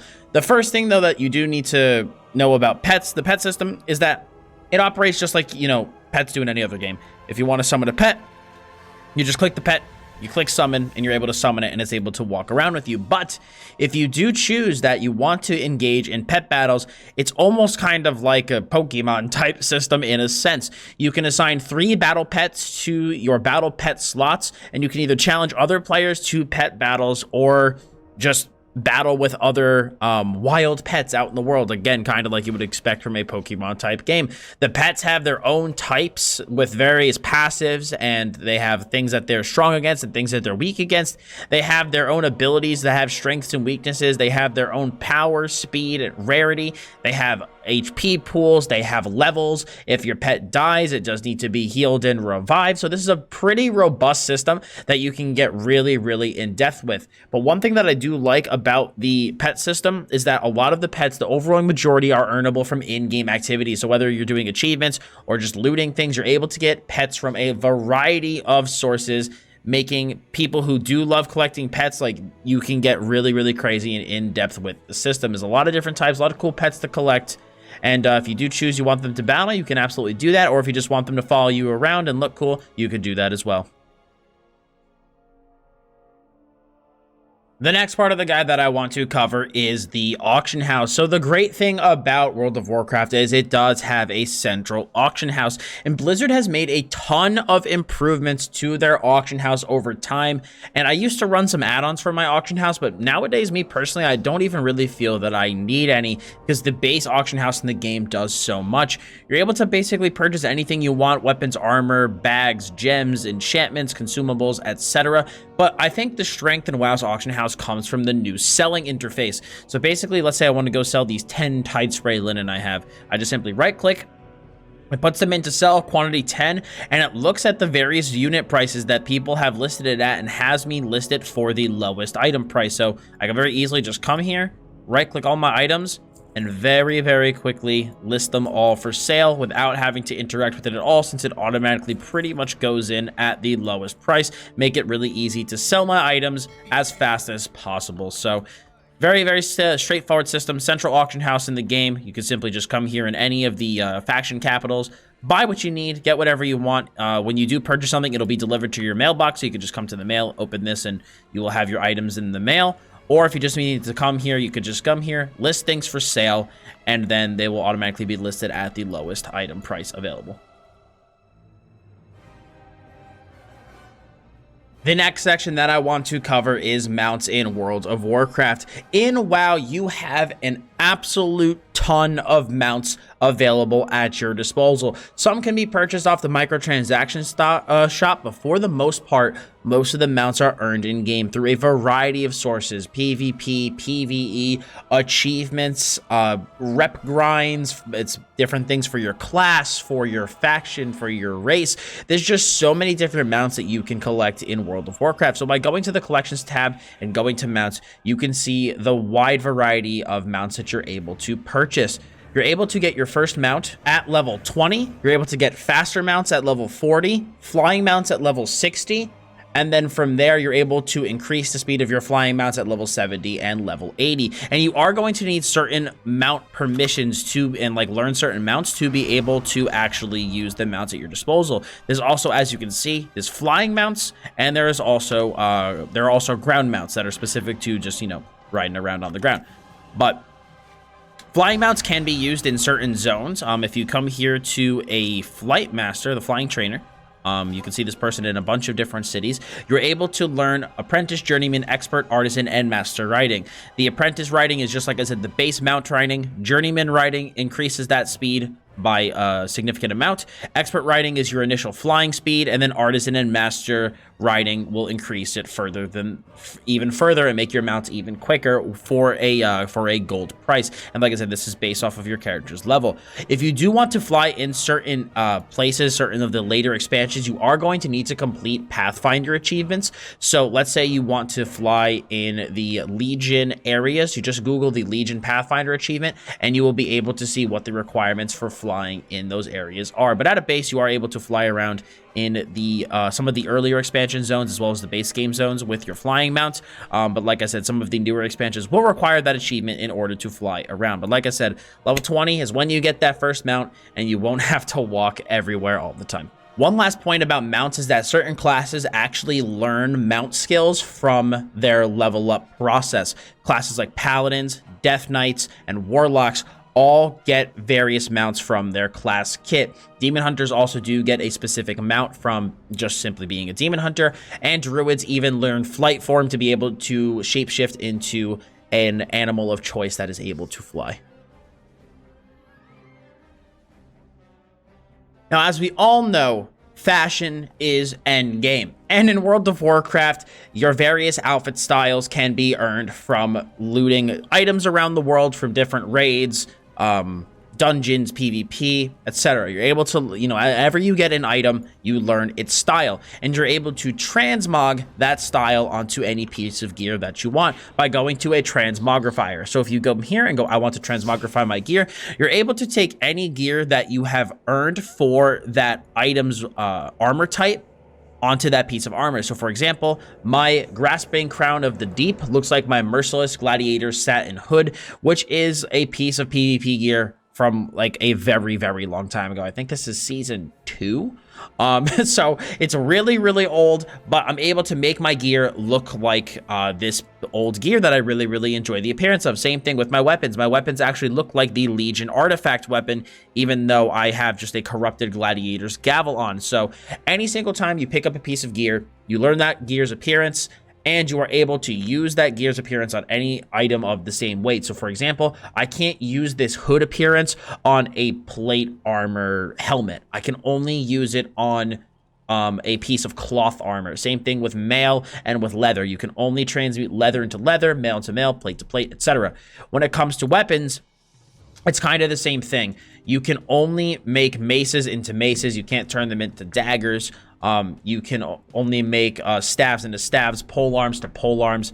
But like I said, any appearance that you learn, you can transmog into something else. It just costs a bit of a gold fee if you do want to change what it looks like. What is really cool is that you can also set up transmog sets if you want to. So every time I make a set that I like, I'll just hit save and I'll be able to save it. So I'll be able to quickly shuffle between my different options and make my character look however I want him to look. Since World of Warcraft is such a big game, there are a obviously ton of websites that have to deal with World of Warcraft and give you tons of information and guides on them. So I just want to highlight here some common community website resources that I really recommend that all new players favorite. I do plan on having some own information on my own website, dotsgaming.com, which you can find linked in the description below, where I'm going to have in the future some written versions of some of the more shorter WoW beginner guides that I make. I'm also going to have Shadow Priest guides, PvP guides, and a lot of good stuff coming in the future. So if you just want to check out my website and have it favorited for the future when that stuff is released, feel free to check it out. But in terms of other websites that I personally use, I think up here at the top, I have 1, 2, 3, 4, 5, 6, 7 websites that I personally use a ton, and my first being Wowhead. Wowhead has like anything about World of Warcraft you could possibly want to know, whether it be WoW Retail or WoW Classic. It is like your encyclopedia for all things World of Warcraft. So this is one website I would definitely recommend having favorited if you play WoW. Another really good website is Icy Veins. Icy Veins has pretty much a guide and build for every class and every role in the game, PvP, PvE, whatever you're looking for. It's got raid guides, profession guides. It's got guides for basically anything you could want to for a bunch of Blizzard games, that I obviously am using it for World of Warcraft. So it's another website that you'll definitely want to check out for really good and up-to-date information.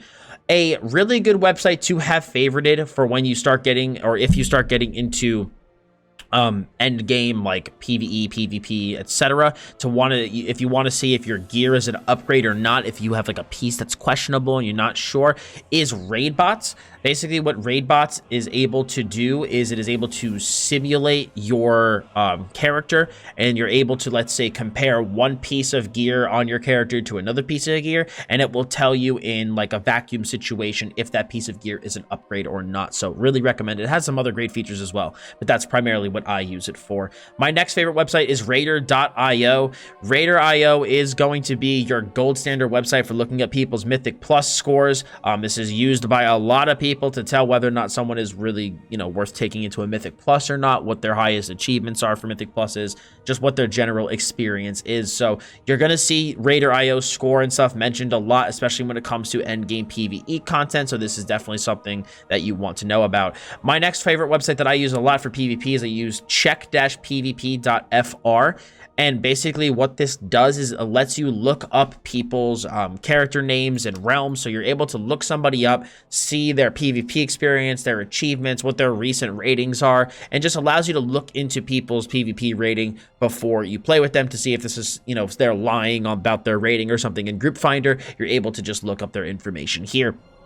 The next website that you want to use for endgame PvE is Warcraft logs. This just allows you to look up how people are currently doing on their classes in specific raids. So if you're curious, like I wonder what the best DPS is right now, what are people pulling, how and just take a look at the various damage meters and stuff for anything that has to do with endgame PvE. Warcraft logs is going to have you cover. And then the final website that I recommend is the lootdistrict.com. It has tons of information about player versus player, talks about the different breakdowns and class representations for the various classes, shows you the most picked honor talents, anything you could want to know, regular talents, races, factions, role representations, etc. for rated battlegrounds and for arena, so that if you're getting into arena and you're like, I wonder what other people use, the loot district is going to be able to show you the most common combinations of things used in WoW PvP, so you can compare that against your own spec to see if maybe there's something that you could change or not to improve your own gameplay.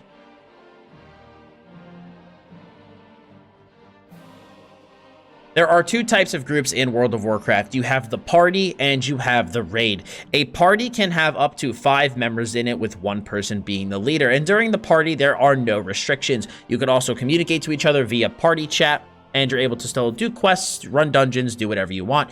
But once you get more than 5 people, up to 30, you enter what is called a raid group. And during a raid group, there are some different restrictions that are placed on your group that aren't in a regular party. And certain types of quests cannot be completed in a raid group. I did just want to mention this here in its own section, because I didn't want you as a new player to maybe join a raid group. Maybe you're doing LFR or something, or you're just trying to join a big group that's trying to kill something.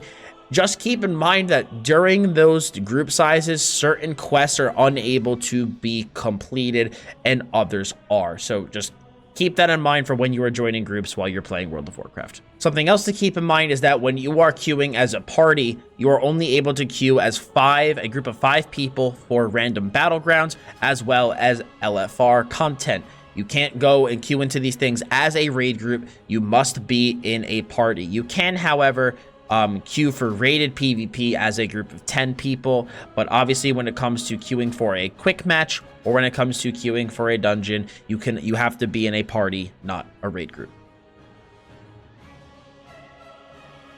The next thing I want to talk about is fast travel in World of Warcraft, and there are 2 primary types of fast travel: your Hearthstone and your flight paths. I guess 3 also if you technically consider your flight master's whistle, but that is kind of closely tied to flight paths. Now, when you have your Hearthstone in World of Warcraft, basically what that means is you're able to return yourself to an inn of your choice. It has a 30-minute cooldown if you are not in a guild, and a 15-minute cooldown if you are in one. So basically, if you see this person, the innkeeper here, when I hover my mouse over them, I get the Hearthstone icon. When I talk to this person, I have the option to make this inn my home, which sets my Hearthstone here so that anytime I use this Hearthstone and fully channel it, it will allow me to return to this inn. So setting your Hearthstone to an inn in a popular city that you visit a lot, or a home location that you find yourself at very frequently, is really, really good to allow yourself to travel there extremely fast. Now, the other type of fast travel is flight paths.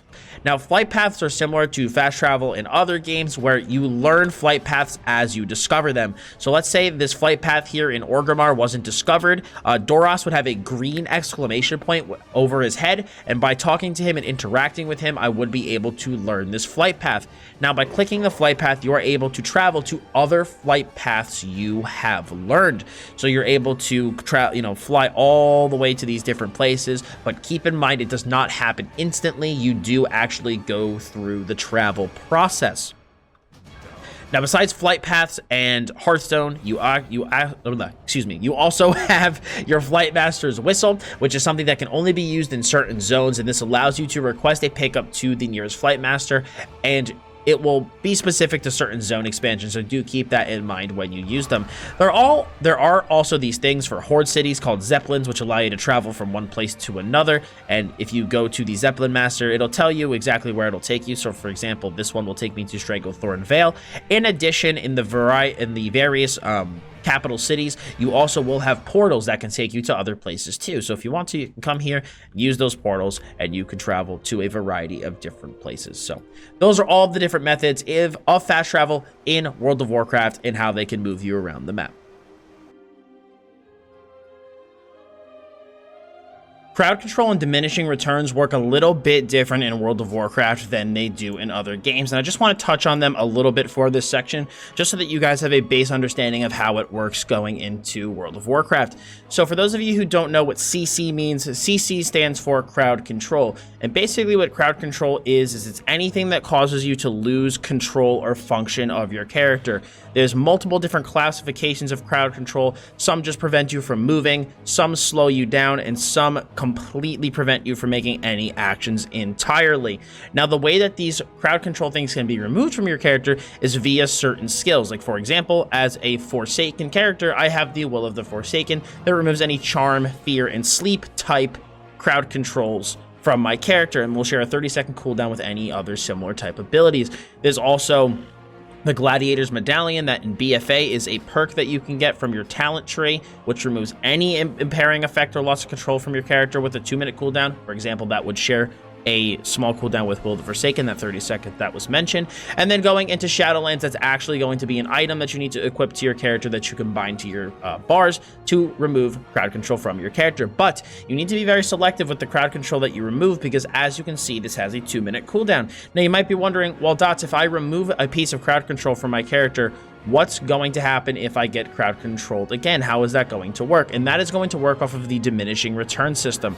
So all of the different CCs in World of Warcraft, like I said earlier, have different classifications. And if you want to find a list of classifications, just simply search WoW diminishing returns on Google or something, and you'll be able to see all of the different classifications. But the way that it works is that any CC that shares the same classification will have diminishing returns. So for example, I have a skill called Psychic Scream that will fear my enemies for 5 seconds, or excuse me, that will disorient my enemies for 8 seconds. Now, if another character decides to disorient right after I disoriented them, it will be cut in half. So their disorient will last half as long. If somebody then does a third disorient, it will then be cut in half again, being a quarter as long. And then if you try to do it a 4th time, the person will be immune until the diminishing return duration expires. And then at that point, the person can be disoriented once again, which is why in certain types of combat, especially in arena PvP, it's really good to chain crowd controls with different classifications to make sure that you maximize how long you crowd control your opponent. So for example, I have this 8-second Psychic Scream, followed by a 4-second Fear, followed by a 4-second Stun. And none of these share the same CC classification, so all of them would get their full duration. I just wanted to give a quick overview of what the system was, just so that when you saw the terms being mentioned and thrown around, you would not be confused when looking at that conversation. The next thing that I want to discuss is the faction capitals, as well as death, rested experience, and mail. This is just kind of like the miscellaneous section of things that I couldn't think of where to put them anywhere else. So the different factions, Horde and Alliance, do have their own capital cities, each of them at the time of recording this having 5. For the Alliance, you have Borealis, Darnassus, Exodar, Ironforge, and Stormwind City. For the Horde, you have Orgrimmar, Silvermoon City, Thunderbluff, Undercity, and Dazar Arlor. I think I pronounced that correctly. So the main faction capitals, though, within these cities are Stormwind City for the Alliance, which is the human capital, and Orgrimmar for the Horde, which is the orc/troll capital. Those are your 2 primary capital cities for the various factions. You also do have non-faction related capitals, like to the 2 versions of Dalaran, depending on the expansion, as well as Shattrath City from Burning Crusade. But these are the other faction capitals. Those are the main ones you're going to be dealing with. And then usually each expansion has its own capital city. So Shadowlands will have its own primary capital that you're going to reference, and then moving forward into other expansions, usually new ones will be added. Sometimes they are not faction specific, other times they are faction specific. Now, something else to note in terms of rested experience is that if you take a look at my character's unit frame, you will notice above my level, I have like what looks like a sleeping chat bubble with all the Z's. Basically what that means is that my character is rested. It means I'm in basically a safe location. So if I go to log off in a rested area, it will instantly log off or instantly have me exit the game. If I try to log off or exit the game in a non-rested area, there will be a 20-second timer before I log out. Now, something else to note, to keep an eye out for as well, is that if you log out in a rested area, you will make it so that when your character logs back in, you will gain rested experience, which means that you get 200% experience gain from specific sources for a certain amount of experience because you logged out in a rested area. So really good to make sure that you always log out in an inn or a city or something so you can make sure to get that experience boost, especially while you are leveling. The next thing to cover is mail. Mail can be sent to a variety, to other players on your faction, but only on your server. You can't send mail cross server, cross this, cross that. You can only send it to people on your faction, on your server.